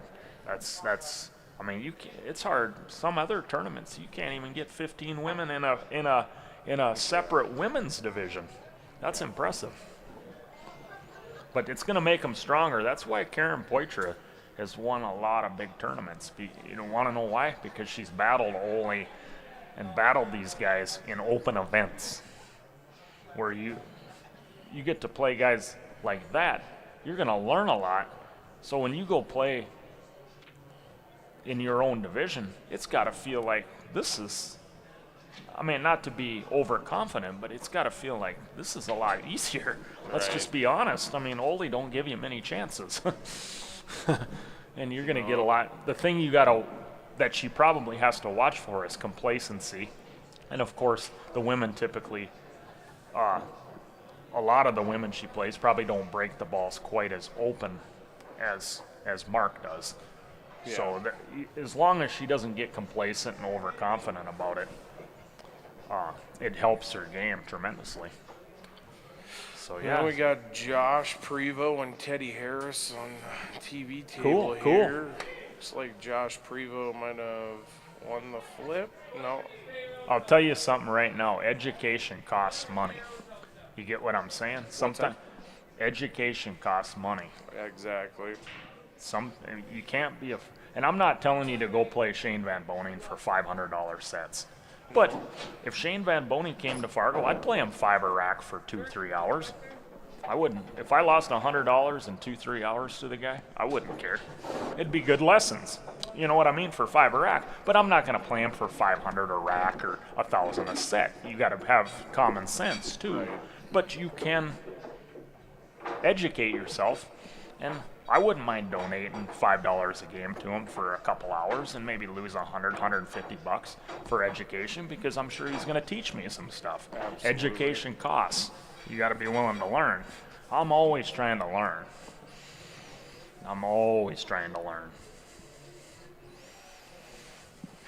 This will be a good match. Teddy's my road partner this weekend again, so. Yeah, Josh shoots. He's a southpaw. He shoots pretty square. He's a pretty methodical shooter as well. I think he made the final 16 in Williston 2 weeks ago as well. So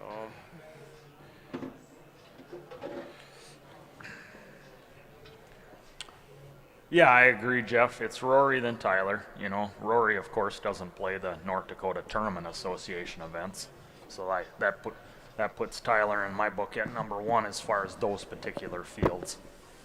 You know, Rory's obviously another level above uh, the next probably 10 players on that Fargo rate list. But he's beatable too. You know, you just got to do it. You know. Teddy breaks and scratches on the brake there. But it's not open. There's a lot of trouble here. Look at Yeah. the 8-ball. Eight See how ball's he's covered up. yeah. You got 2 solids, 2 stripes surrounding it. This takes a lot of thought process here, and if you're gonna get out in one turn here, you got to have a really solid plan, and your execution has to be really good.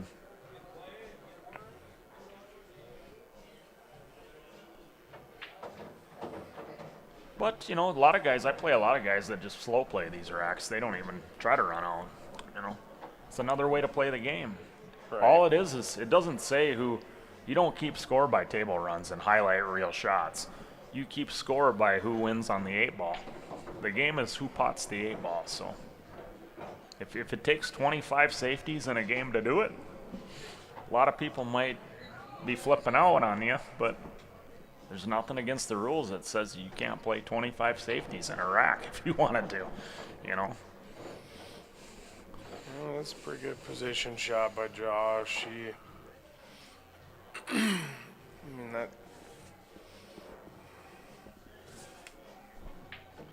Yeah. It's on the bracket. Oh, let me. It is on Score Julio, Ranger Lounge and Casino. Oh.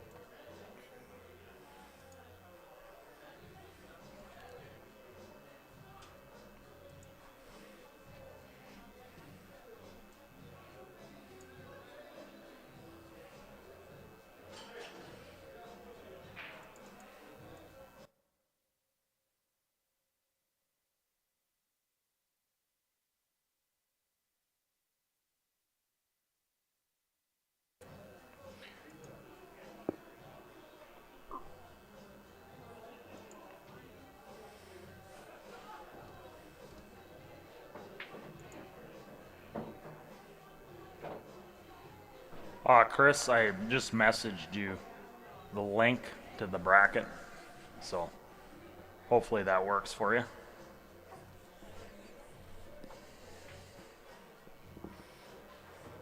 Teddy did get that 10 ball cut in there. I don't think he wanted it to go. He wanted to roll it up there close to the pocket. He really didn't have much left here. He's got the 15 ball, but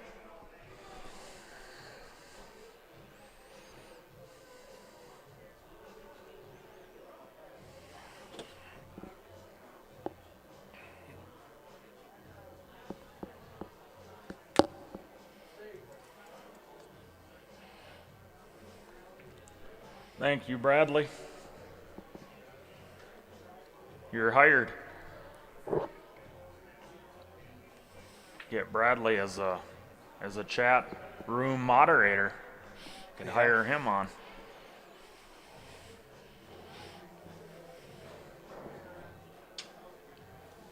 Well, Teddy's got his a rugby guy, Nathan, cheering him on. Nathan Gillespie.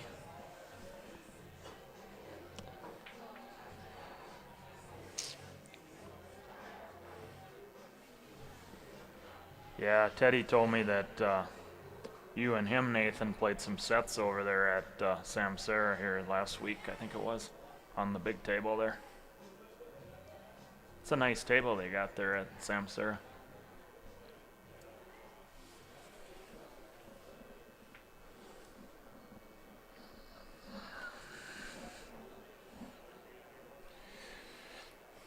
It's a good shot by Teddy. Teddy's a smart player. I mean, Teddy is a great shot maker, but he'll do this a lot too if he has to. I mean, this isn't his first rodeo.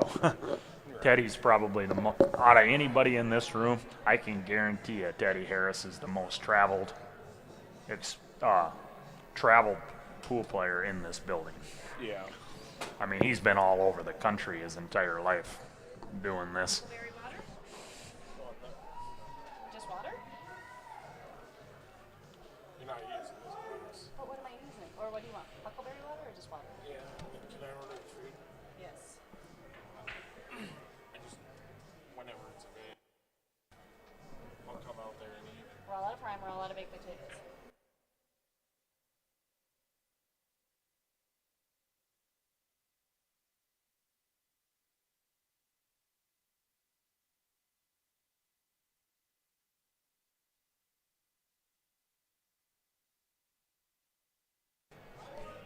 Well, we got ourselves a little bit of a chess match here, which these are fun to watch.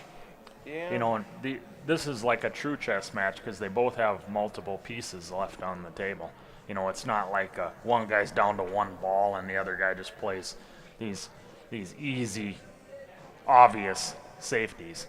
This is you got to move the balls around and try to have object ball positioning and besides just the cue ball. So it's really fascinating to watch this. This is where you really can get inside the mind of how players really think. I don't know if Josh wanted to roll that ball up that far to the side pocket because he kind of opened up that 11-9 there for Teddy to get that 11 moved out of there. If he Oh yes, I'm starting to hear some of them, Nathan. He's got some great stories.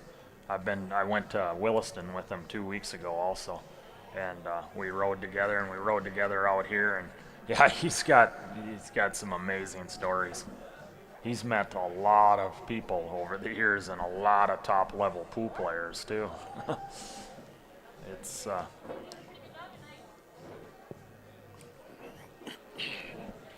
I like that move. Start knocking your opponent's balls in with yours, and force the issue. Start moving his out of the game. Oh yeah, and he contained him. He didn't leave many hangers here either. no, He doesn't have any real hanger shots to start with, so. And he's got a pretty good trap on him with where his stripes are at too. Safeties are very difficult from here if you're solids. yeah, Jeff. Teddy does have the booth set up here, so any of you guys that are on the live stream, if you need any cue repair or tips put on, he's got the booth set up here, and I think he'll be set up tomorrow as well, or won't he? Yep, that is correct. So he'll be, if you guys need a, Oh, he does great work. I had him put 2 tips on, and I'll tell you right now, he put 2 tips on my cue, and he cleaned my the shafts of my playing cue, both my shafts for my playing cues. He did excellent work, and he's about as experienced at putting cues as anybody I've had put a tip on my cue. Next, Shoney was really good too, the guy that passed away that did North Dakota State. He was very good too. But Teddy, yeah, I'd recommend Teddy. I have no problem recommending Teddy Harris to do cue repair for you.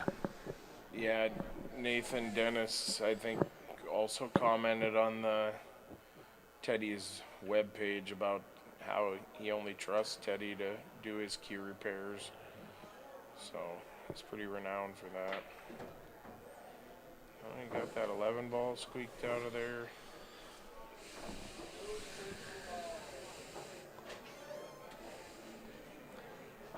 He adds a little personality when he's shooting too. He's like the old school. He's talking a little bit to himself like Keith McCready or a Mike Siegel.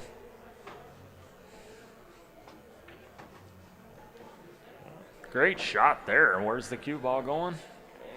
That was individually, that was a great shot. I don't know if he Got did. lucky. Did he nail the position? That would Got be lucky and incredible. Nailed that window. Nobody's that good. Oh, he's going for another Oh, cue, okay. so maybe he didn't get the position he wanted. That would be incredible if he hit the spot there. That was an incredible shot. Almost looks like it though, don't it? I mean, I'm trying to read his body language. He hasn't given me any. But he's got. He hasn't given me any tells yet.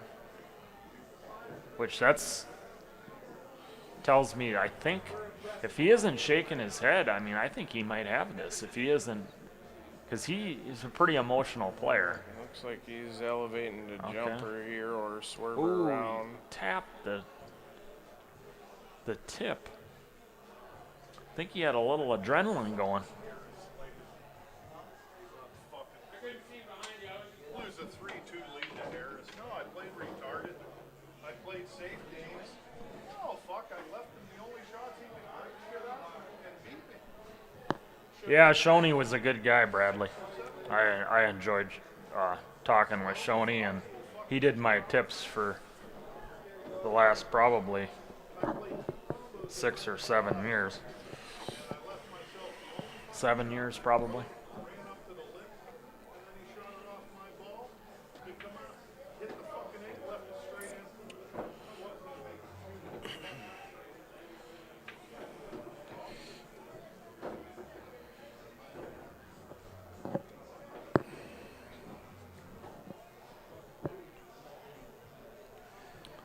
This is big to take advantage of that.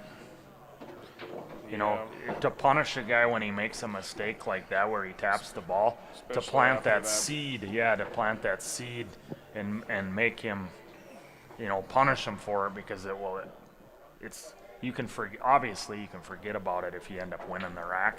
You'll forget about it a lot easier than if you lost the rack. That's a good shot there. I like that. Good shot. Got his Very good position. shot. Sporting the Metallica shirt, gotta like that. I think it's the Master of Puppets album. If you know Metallica. No, I'm not a big Metallica man. The metal, you're not into the metal? The thrash metal of the 80s? No. That's cool. Everybody has their... Yep, it is the Master of Puppets album. They don't speak fast enough for me. They don't speak fast enough for you? Do they play fast enough?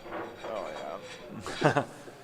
So you got Josh Prevost taking a 1-0 lead against Teddy Harris. Jeremy Slater beat Tyler Ammanrud 4-2 to move into that round of 8. Against Louis Van Pelt now. Yeah. That's the qualification. So now it appears we're getting really close here now. Donnie Petty took Aaron Little Eagle out. He's into the round of 16. We got Don Garjo up against Genesis. Genesis just broke. Don's up 3-1 there. Yeah, the winner of that plays Donnie Petty to get in. Actually, It's going to take a second ball break here. I love the second ball break. it'll be these guys. Ray Portra's in. Winner of this one will get in. So we got. Okay, on the that is loser to get side, in. yep. Okay. We got Ray Portra in, Louis Van Pelt's in, Jeremy Slater's in, Donnie Petty's in.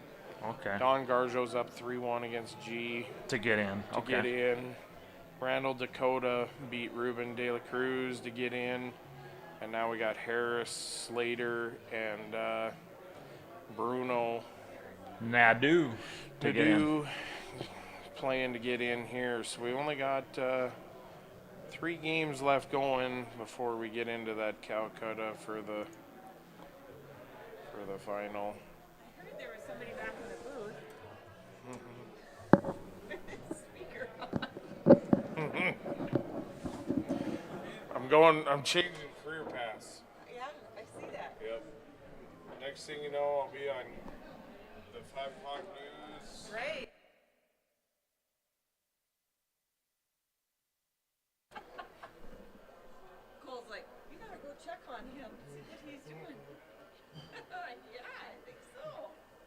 still here.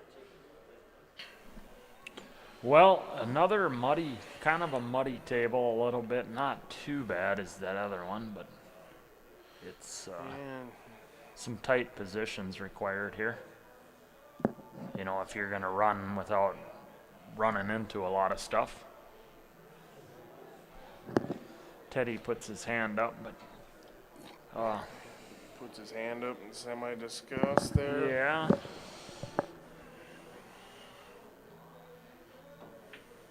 Yes, Rhino, master of puppets. Yes, sir.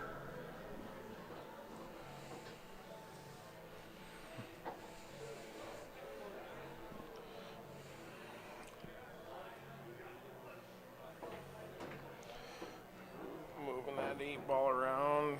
He's alright there. Them solid balls look pretty open now. I agree there. This is huge. Yeah, this could be. He could take a 2-0 lead. And that's really going to plant that when he tapped that foul and hit that tip on that thing. It's really, I mean, it's going to be hard. It's really, he's going to have to fight thinking about that Yeah, he's got if he gets down 2-0. he's got to clear his mind of that and look forward if he wants to stay in this and not think back on that. But 2 weeks ago, Teddy was down 2-0 versus Landon Ackerman, Yep. and he came back, beat him 4 on the spin. So Yeah, even down Landon- 2-0, you can't count him out of it. Landon's tough. I think he's out of Poplar or Wolf Point.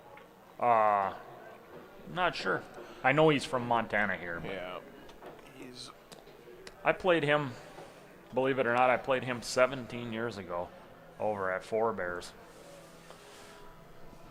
Yeah, that's the first time I ever met Landon. He was, of course, younger then, but yeah, he shoots quick, very confident player. yeah, he kind of, him and Jeremy Slater have similar style of look at the table and Just move fast around it. They already know where they're going. yeah, Have good cue ball control. And Josh makes a little cut and pulls this out back towards the center of the table for that 5-ball. He'll be sitting all right. Sit about there. Josh looks very comfortable. I'll say Yeah, that. He's not letting nerves get to him. I mean, This is, last night, his first match, he got taken hill by I don't know that gal's name that he played in the first round, but she shot very well against him, and he was trying to fight the nerves right away. ooh, he almost missed that ball. Did you see that? The shot before the 8 here? He almost missed that. You know, it rattled in. On a pro cut pocket like my table at home, that ball would not have dropped. Yeah, that, But you're playing on the table you're playing on. It is what it is. At the end of the day, the ball fell, and that's all that matters. But I'm so used to that pro cut, I was like, he missed that right away, and then I forgot. Then when it went, I was like, oh yeah, we're playing on a bigger pocket here. So yeah, the old valleys. yeah, well, mine is a valley, but it's pro cut pockets. But the diamond, that would have never went in a million years on a diamond like at Moorhead or over at the spot there in Minot, that never would have went. But nonetheless, it is what it is. Takes a 2-0 lead. Takes a 2-0 lead. Let's see if we got any more updates here on these other games. We got Prevo up 2-0 on Teddy. Garjo's up 3-1 on G, and Garjo's at the table right now. And Harris and Bruno are 0-0. So Yeah, Harris is a guy you can't overlook. I mean, people get frustrated when they play him because they think that they should just beat him easily, and he fights for everything. That guy, his attitude's good, and he just plays hard, and he just keeps coming, and he just tries hard, and he just never gives up.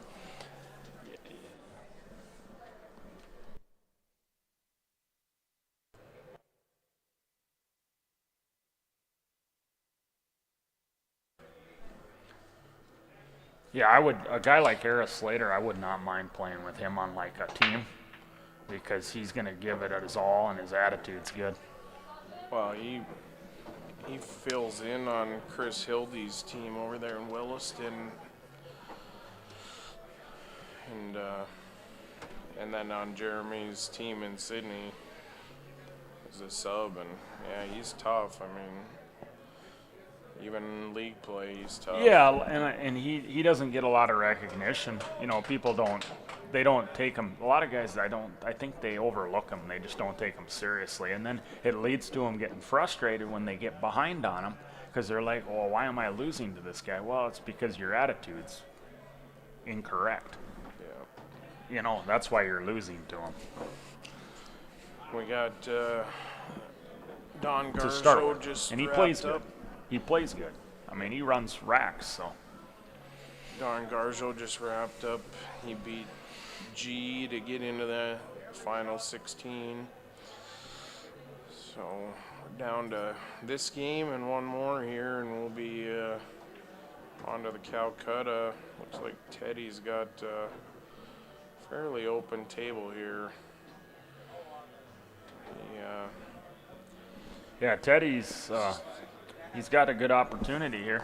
Yeah, if he makes all his shots, he'll be. I fully expect him to get out here. He plays good and the balls are wide open. I expect him to cash this one in. He's not originally from Rugby though, right? He's from Fort Lauderdale, Florida. Florida, I think I think Maryland too. I think he has family back there, so. Am I talk or what? No, I'm talking.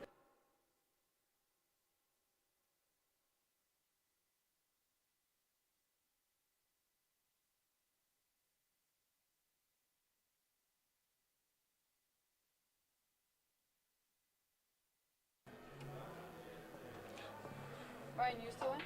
Yeah. Yes, ma'am. Top 16? Yep. Thanks. Nice. Yeah, they're congratulating Ryan on his top 16 here. I went to Bible camp at Drake. I probably know him when I was a little girl. I did. I went to Bible school. Well, Teddy's got solids here. He's got the 3.74 left here. Looks like he's I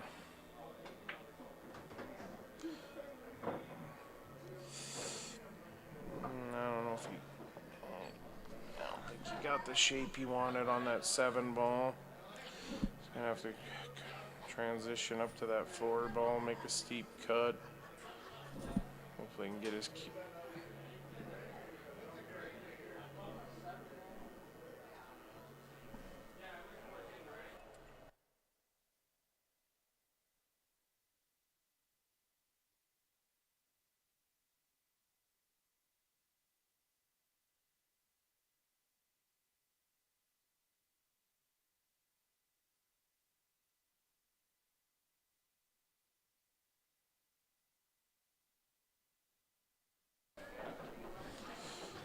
Good shot there by Teddy. It did make a really nice cut. I don't know if he can see enough of that 7 ball, but he must be able to. Oh, and then he.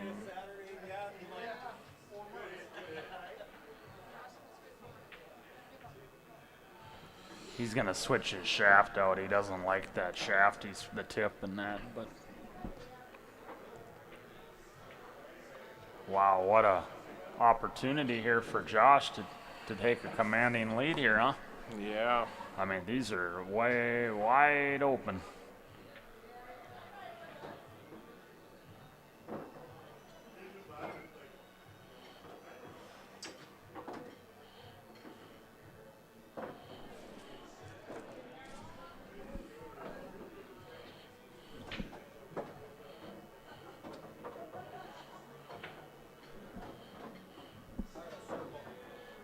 Could be there, Nathan. Yeah, that's the penalty you pay for brushing a ball. I've done it before. It happens. Let's see if Josh can. It's a race to 4, Monty. Both winners and losers side were race to 4. Yeah, it's going to be a redraw soon, Monty. There's 3 matches outstanding right now that are on the loser qualification match or side to get into the final 16 redraw.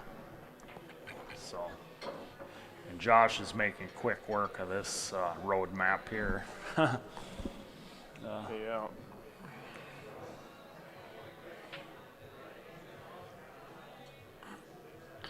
Teddy needs a gift here to get back up to the table in this rack. I mean, he needs a gift.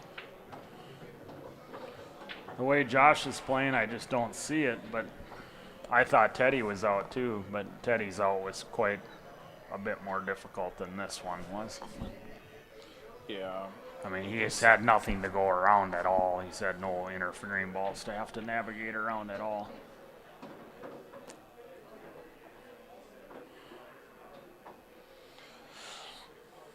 Josh looks very focused. His eyes have been completely on the table the whole time. He's never looked away from the table one time that I've noticed, like look at the crowd or anything. So that's always a good sign. Well, he takes a 3-0 lead here. That's against commanding. Teddy. Let's see here, we had that one game Don Garjo beat G to get into the final 16. So we have Bruno Nadeau, who's up 1-0 against Harris Slater, and then this game Josh Prevost up 3-0 against Teddy Harris. Yep, 2 matches, and then we're gonna do the redraw or do the Calcutta.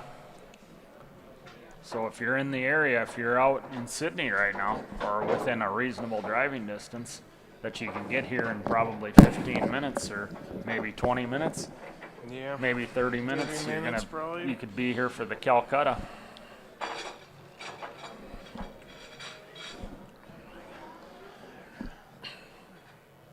Yeah, Teddy needs a moment. I mean, you can't count Teddy out of this match. This match ain't over with yet. It's not over. I've seen big comebacks before, but the Josh, thing I is, what's that? I think Josh with the break here, he's wanting to do a little break and run action here, and Well, it's that about would the be best ideal. way. Give Teddy a shot at the table, and he runs it out, and then breaks and runs. He's got a lot of confidence coming into it, so.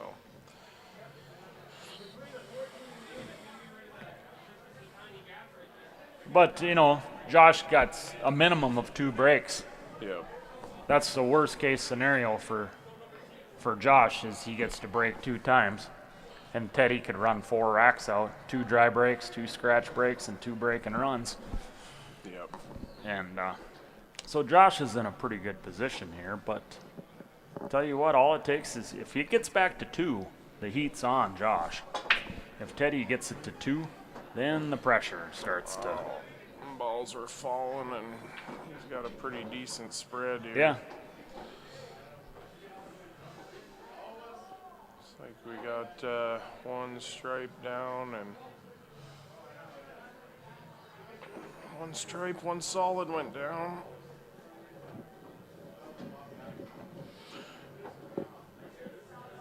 Yeah, Nathan, that's no doubt. He's wearing his frustration pretty well in his facial expressions over there.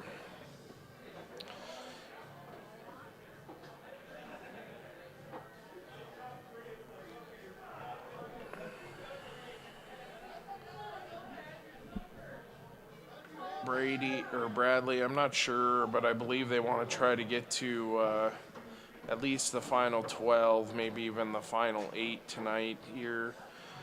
The bars here stay open till 2 Mountain, so I'm not sure if they'll go till midnight or if they'll just go till that 1 o'clock, 1:30 time frame. Try to have all the games wrapped up tonight by 2 a.m. so guys aren't in the middle of a match having to come back.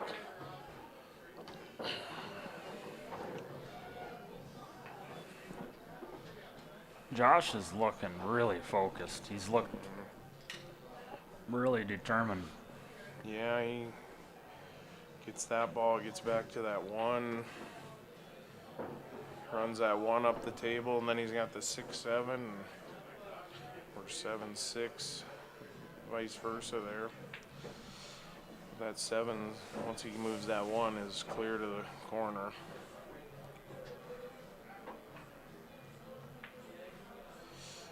Nice shot there.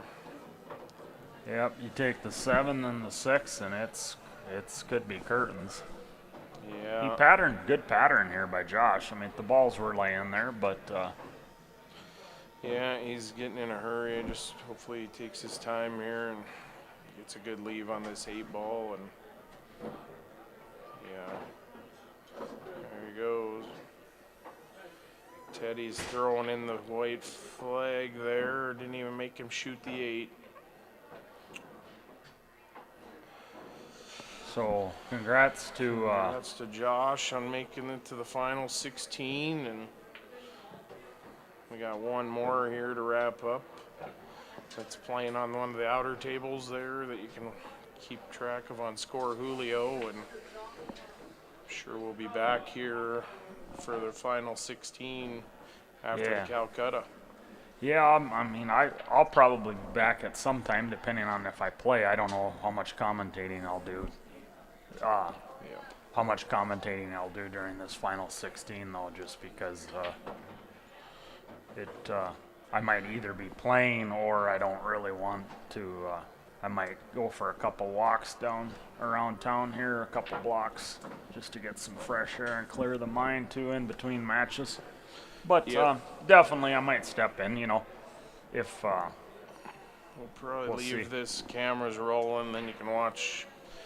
someone Some of warm up, I guess. Yeah, Perry's over there on table 1 warming up, so. In fact, I'm gonna hit some balls myself. So Yeah, yeah, it's I'm been gonna fun. Thank you very much. Step out here as Take well. care, everyone.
Yeah, the score, just the scores, yeah. We just Hey. want the score.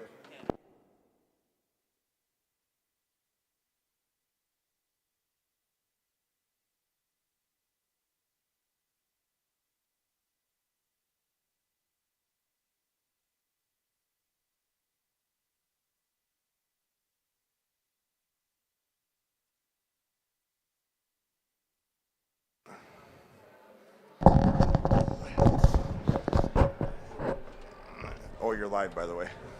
Oh, Oh, here. yeah. Here, not, you're not now. Are you live? Yeah, I am. Are you in? Yeah. What do we got going there? I don't know, I think.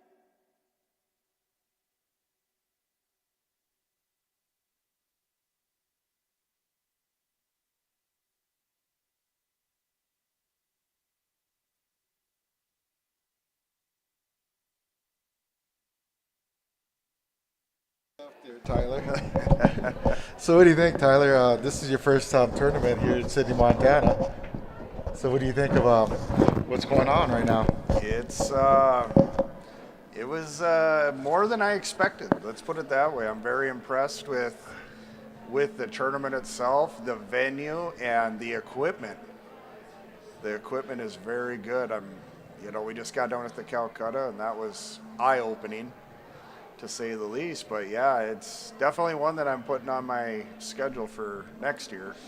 I think the final tally of that Calcutta was like 15,500 and something, I think it was, or 600 and something. Right. And plus the 5,000 added, and then players came up with 25.6. So you're looking at about $22,500, I think it is, or Right. something like that. Which is just crazy for a bar tournament. Yeah. Yeah, it just goes, there's a lot of work put into this, and everything has come together very well, and I haven't heard one complaint from anybody about anything. This is running really smooth, and the servers are great, and the venue's great, and you and Donnie, the work you guys put in is amazing. I've ran a lot of tournaments. I know what it takes, Oh yeah. but- Yeah, we have quite a good crew here. The thing is, I give a shout out to my lady friend Tony Dodge. She's going to be getting married in August, and she's usually here with Christy Rendell and a few other girls that come out and help out every time at this tournament. And really? Okay. so they're up in Denver right now, and they're picking a dress for her, so she found a dress. Oh, hey. So I'm pretty excited for her and Chris to get married and stuff. Yeah. So What do you think here? So we got Josh, is it Prevost or Prevost? Prevost, everybody calls him Prevost? Pre-Bob. Okay. But we call him Prevost. Josh, he's a local boy here, and we got Todd Crum from Billings. And if you don't know Todd, I don't know if he's the single owner. No, he has, I think, his brother. I think it's his one of the brother. Lagakis. I think Mike Lagaki. Oh, is that what I think so. I could be wrong. Well, Mike came down here with him. His other brother is Gene. Okay. But I think, I'm not sure I'm not 100% sure on his other brother that owns it with him. Right. But yeah, they're playing. It looks like Josh's probably got a bank here. See if he can tie the match up. Oh, get out of there. Oh, might have Oh, went 2 yeah. rails. No. No. Yeah, Josh, Josh can be a solid player at times, and then there's times everybody's like that though. Yeah, That exactly. you can be solid, 2-3 matches in, and it's just that one time that you miss that shot, and then it gets in your head, and you try to battle back from that. Yeah. And that's the biggest thing, is staying focused, especially with a big money tournament like this, Yes. Yeah. His brother Monty is Todd's partner. Thank you, John, Oh, is for that that it? clarification. Okay. But yeah, this is the first time I've met anybody from Brothers Billiards. It was nice to sit and pick Todd's brain, kind of how they run things out there, and it seems like a pretty simple outfit, and it's a great thing for pool out there in Montana. So it's nice to see guys like that. I'm from Bismarck, he's from Billings, and heck, we meet in the middle. Oh yeah. Let's play, Oh yeah. So that's one nice thing about coming to these tournaments. Well, like we're kind of hoping. I mean, this ain't the this is a little bit, how can I say it? It's going to get bigger. We've already had another sponsor that wants to help out and stuff. And yeah, I'm interested. We have to meet on it and see what we can go from there. We're bringing 64 players. And then if we're going to be adding up some more money to this tournament, and we're probably going to expand the players. But like I said, we're going to have to, ooh, Todd. Yeah, that was a big miss there. So, yeah, I enjoy doing this. I've been doing this tournament for the last 20 years, you know, with the previous owners too. But a great shout out to Shad, of course, with an S, that owns the Ranger. Oh, okay. Yeah, he owns the Ranger, and he's just 100% behind us on this. Oh, Josh. Well, it's pretty nice as an owner if you're sponsoring something and you see your venue just packed for the whole weekend. Right.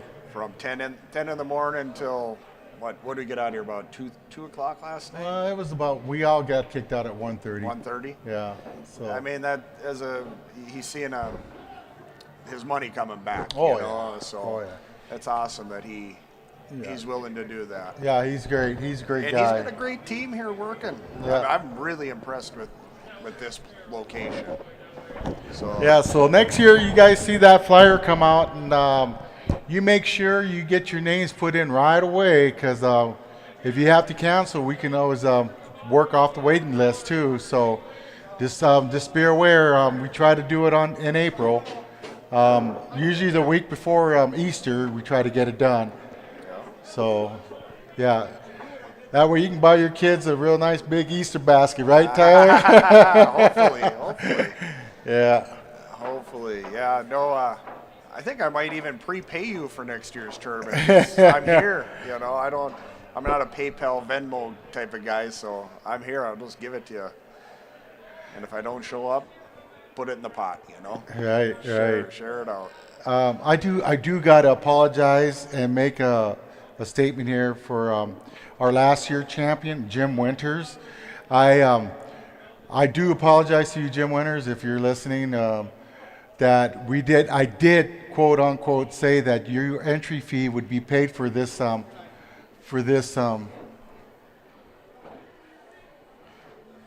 your entry fee would be paid for this tournament this weekend. I apologize that I totally forgot about it, and I guess I didn't write it down and I wasn't reminded about it, but I'll make it up to you somewhere down the line. You believe I will do that, Jim. So shout out to you, Jim Winters. Right. Yep. Things happen in life, you know. Oh yeah. Do they have pickle juice in Montana? I'm sure they do, Mike. Not a fan of it, so I don't know. Do they have pickle juice in Montana? Well, So we got a dry break, and Josh is trying to figure out. I'm pretty sure he wants to take solids, but he doesn't have a good shot. So it looks like he's going to try a 3-ball combo. Yep. Come up short. And now I think Todd's going to shoot another combo here. I think it's the 4-7.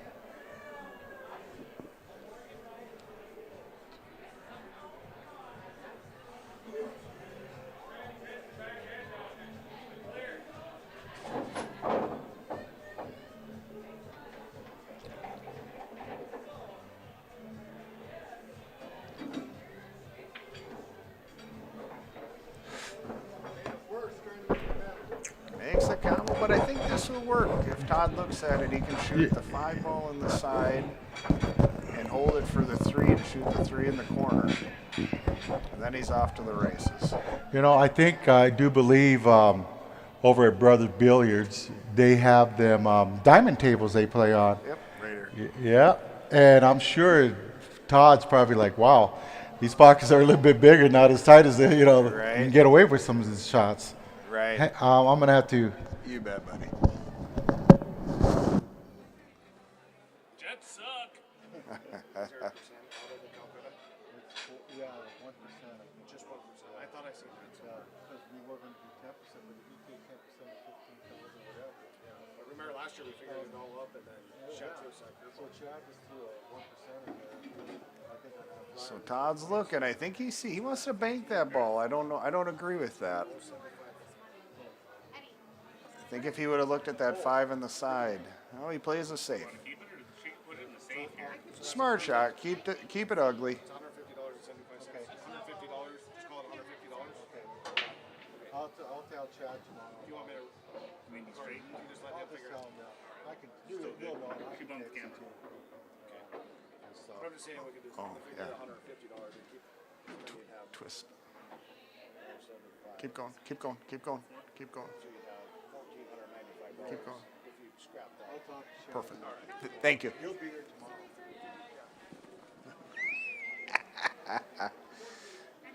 So where's everybody from that's on the stream here that's listening?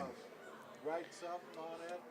I'm from Bismarck, North Dakota, and Eddie Cifuentes here. He's the one that him and Donnie Petty are kind of the brains behind this tournament. They're from Sydney here. Is it too late for me to get in this tournament?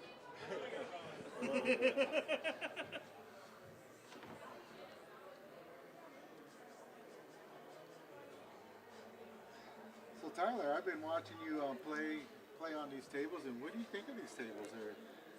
I'm, like I've said before, I'm very impressed with the equipment here.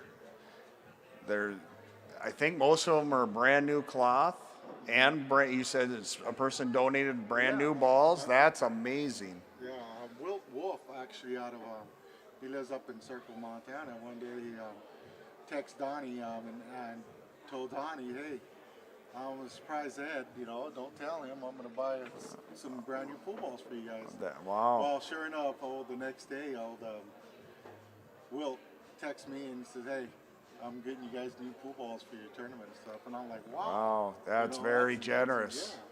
Yeah. I was pretty impressed with that. And thank you very much, Wilt. And also I'd like to thank all the sponsors that contribute out for this tournament and stuff. Without them, as good as I do, Tyler. Right. It doesn't work, because you got to have that sponsorship. Yep. And then the players to spend the weekend with us down here, it's not just one day tournament, it's the whole entire weekend. Yes. And the fittest will survive through this. Yeah. It has been a grind. Oh, yeah. But that's what tournaments are about, you know. Believe me, I've heard it from both ends. I'll tell you what, and people in my ears and stuff, and you got to be. That's where you got to be persistent and strong, and tell them, hey, you know what, this is the way it's going to get done. Yeah. You're exactly and like right. you said, I besides a few people saying stuff, I haven't really heard much of anything. No, I haven't heard anything. Not a zero. Everything's been very positive. So you guys are doing a great job.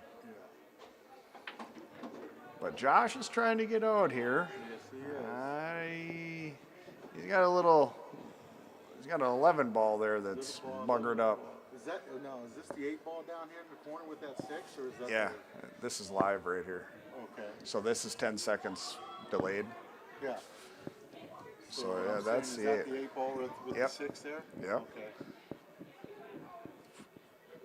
My eyesight ain't as good as it used to be. You start getting a little older, you start seeing little things different. I see your glasses are getting a little thicker these days. You damn right, Josh. Well, let's see, who do we got out there? Bradley Grimson from Jamestown, North Dakota. Yeah. Brad's Ross. Brad's on the committee for the Jamestown tournament. That's a great tournament. John Geese, I don't know him. He's from Billings. Tony Ross, Jeff Nelson. Welcome, guys. Share, if you could, share this stream. We just went back live here, about 10 minutes ago. So if you could help share with it. From the top to the bottom. This is all new. Okay. See how it's 2 minutes, Okay. 2 minutes.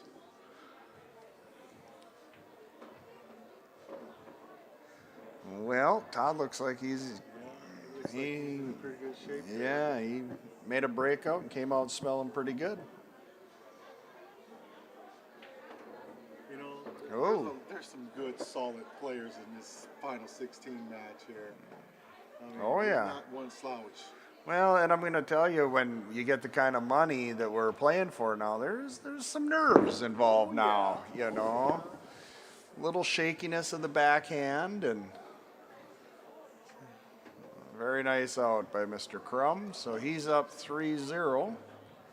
Hey, Paul, did you want to commentate too?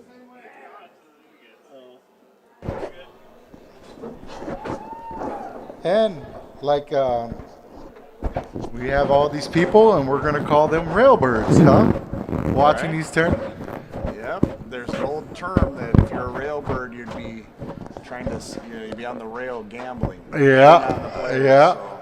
yeah, absolutely. Did Ed play in this one? Did what? Brad Renders. Did Ed play in this Oh, one? yes, I did. And I'll tell you what, I lost to Rachel Nadeau, and then I lost to Cody Steinbeiser. Yeah, Rachel's no slouch. She's a good pool player. Oh, yes. You know, if you leave a table open, she's going to get out on you. Yeah. She's pretty solid. Yeah. You know. I would venture to say Rachel's hands down the best woman player in North Dakota. And I would like, and her and I've been talking about this a little bit, I'd like her to compete more in men's events. You know, just, she's there. Oh, yeah. She's there. She's got the break. Oh, yeah. She's So- good. She's good. Yeah. What was the Calcutta total? About 15-5, Brandon. For 16-man Calcutta, that's pretty healthy.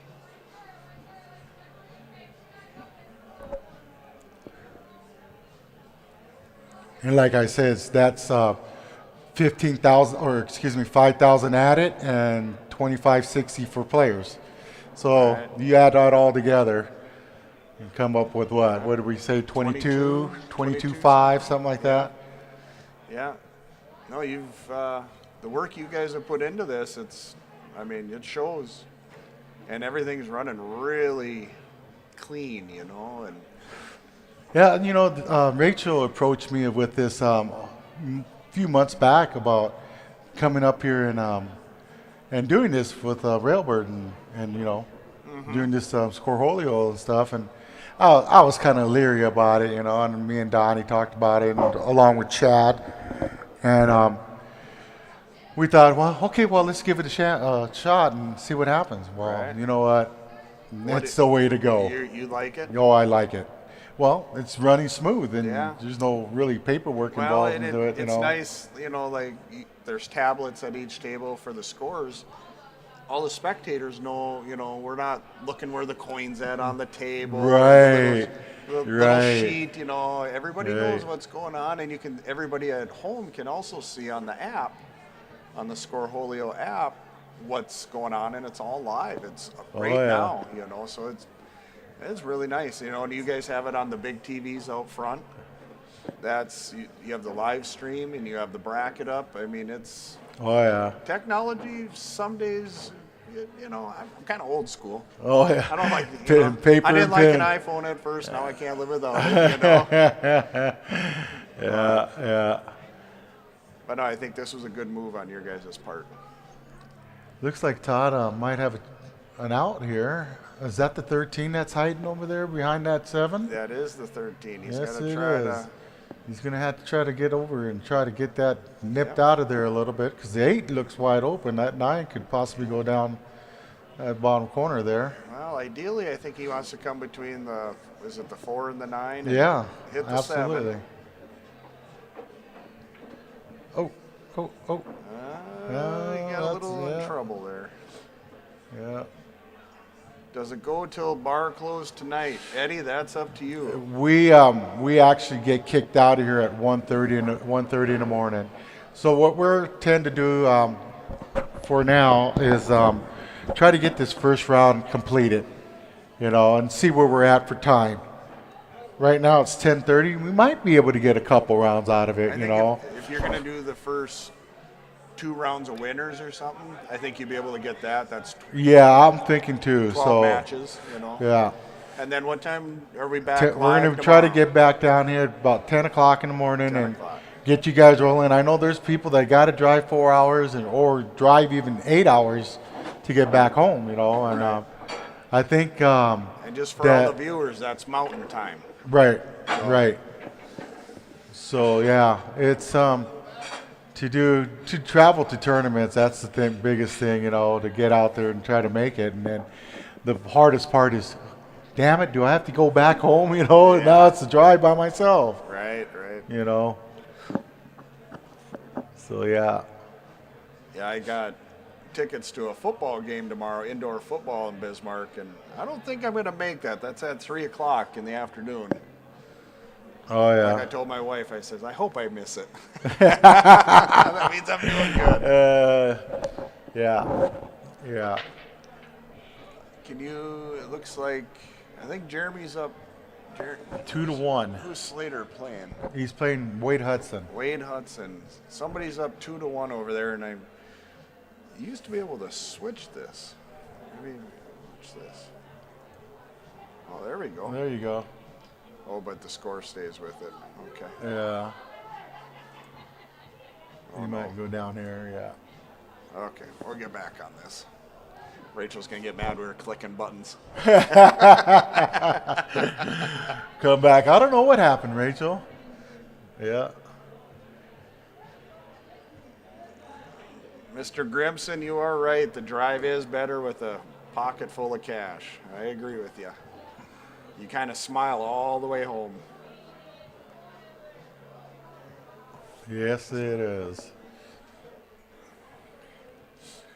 Yeah, I'm for sure think Chad will be here tomorrow. He likes watching what's going on. It's Chad. the owner. Chad. Chad. Chad. I always say Chad. I always. Oh, okay. It's with an S. Oh, okay. His name is pronounced with an S. Okay. He reminds me quite a bit I about think I it. seen him here a couple times today. Yeah, he's a great big tall Yep. redheaded guy who wears a Ranger hat Yep. and stuff. You're gonna try to go one round in, like, Well, if we can do more, we'll do we're gonna more. keep going Yeah. till like last night, Yeah. like a quarter to one or something. Yeah.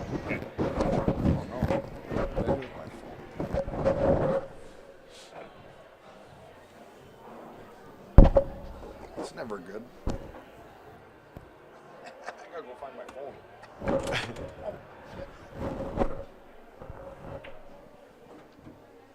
Well, Tyler just left me here by myself now.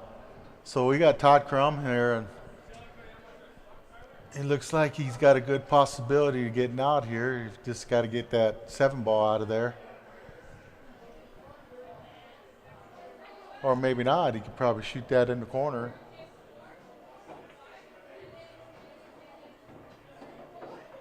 Bottom left-hand corner there.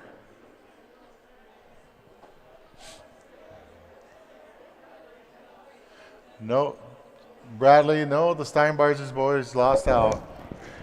We have a couple of locals, which is Donnie Petty and Charlie Lim and Don Garshow, and actually more than a couple, I should say, and Josh Prevost that are still in it from Sydney.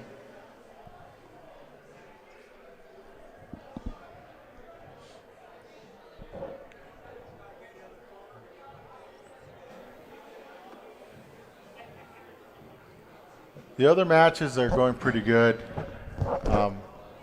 Bradley. Brad, on the other table, we got Wade Hudson's up on Jeremy Slater 2-1. And you can see this all on the Scoreholio app, Brad. It's free. Todd's up here 3-0. Ryan Johnson's up 3-0 on Rob Jacobson. Charlie Lim is up 2-1 on Donnie Petty, and the other table just got going.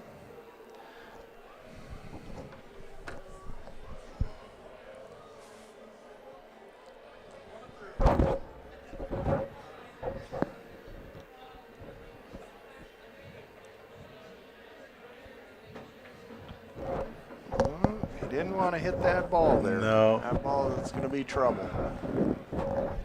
He lets out a big sigh. But if he plays on them 9-footers at Brothers Billiards, this isn't This shouldn't be a hard shot for him. Cans it. Get up. Did it get far enough there? Yeah, he's gonna have to shoot He's gonna the have to do deuce. something here.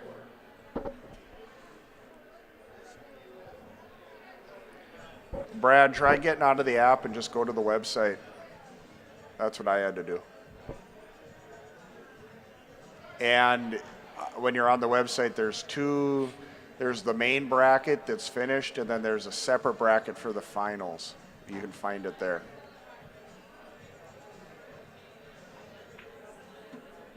Great shot. Did he get a kick out on that? Oh yeah. He did. I He's think got he the can get one. that 7. And that 3 might sneak past the. Might sneak past the 8 and the 9 on the side. Oh, he tried to move it. But I think it goes that way. I don't know. It looks pretty tight there. It's tight. That Oh, yeah, that eight ball's doesn't- kind of in Yeah. the weight there.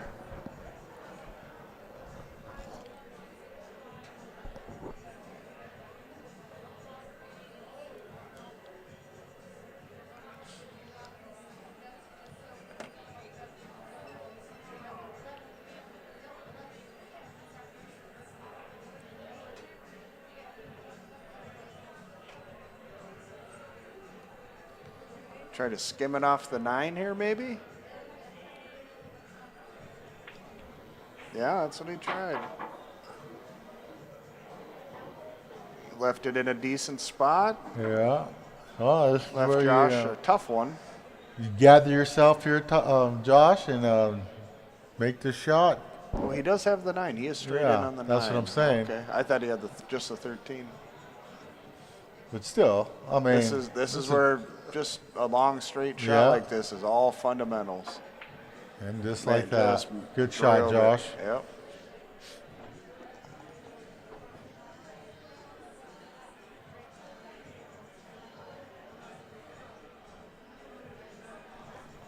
What's old Wade got going on over on that other table there? It looks like he's about ready to get out on a table or something.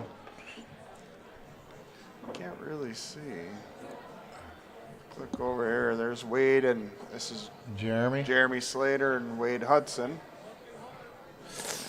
And I would have to say, just by the ball layout, Wade should be out.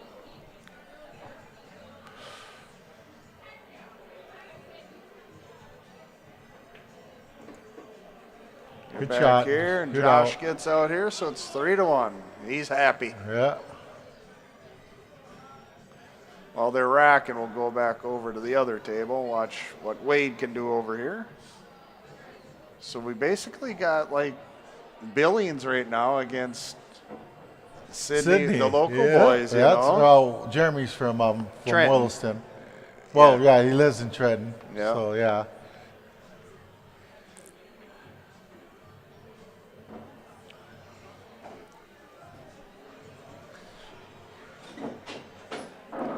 Well, here's the payouts for first place. I don't know if Howard said anything about this, but for first place is $22.50. Second place is $11.20. Third place is $7.50. Fourth place is $5.40. Fifth and sixth is $400.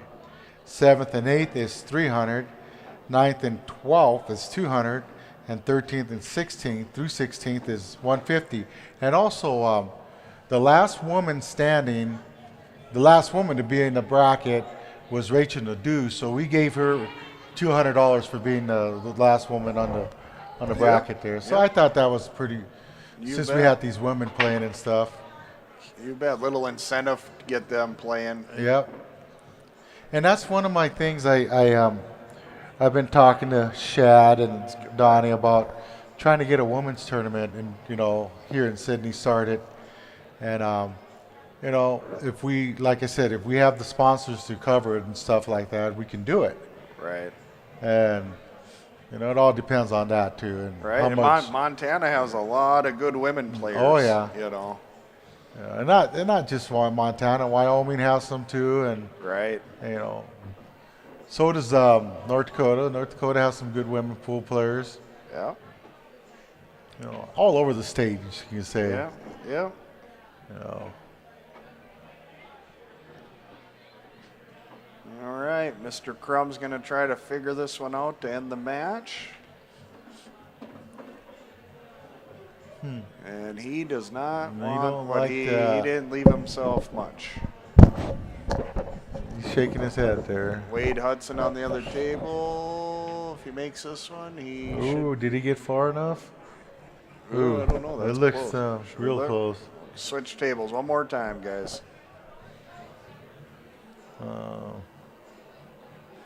It's a pretty big back to watch what he's got shooting. Oh, he's hooked. He's hooked. That's. Yeah, he needed to come down to the rail, probably down the rail to the little right, to the right there. Yep, he might be jumping over there. Oh, Todd made that shot. Let's click back. We'll let you know if Wade makes that 8-ball.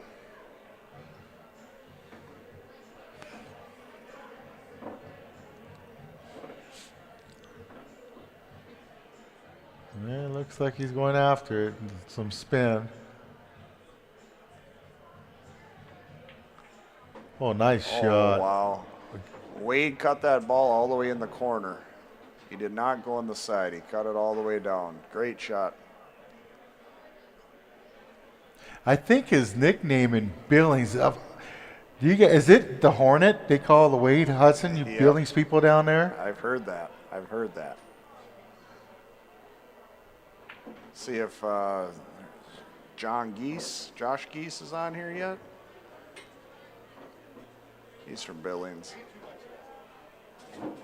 John Geese, yeah. Right there. Yeah.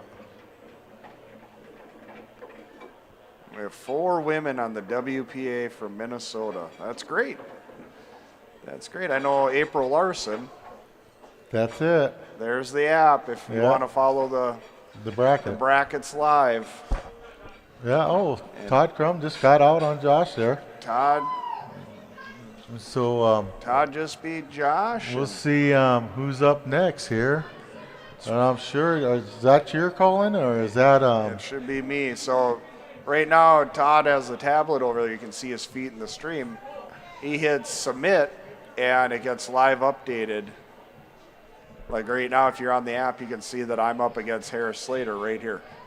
So it's that quick. The bracket got moved. There's Yeah. no call-in matches or anything like that. So it's a pretty slick deal. Oh, yeah. So I'm going to leave this up to you.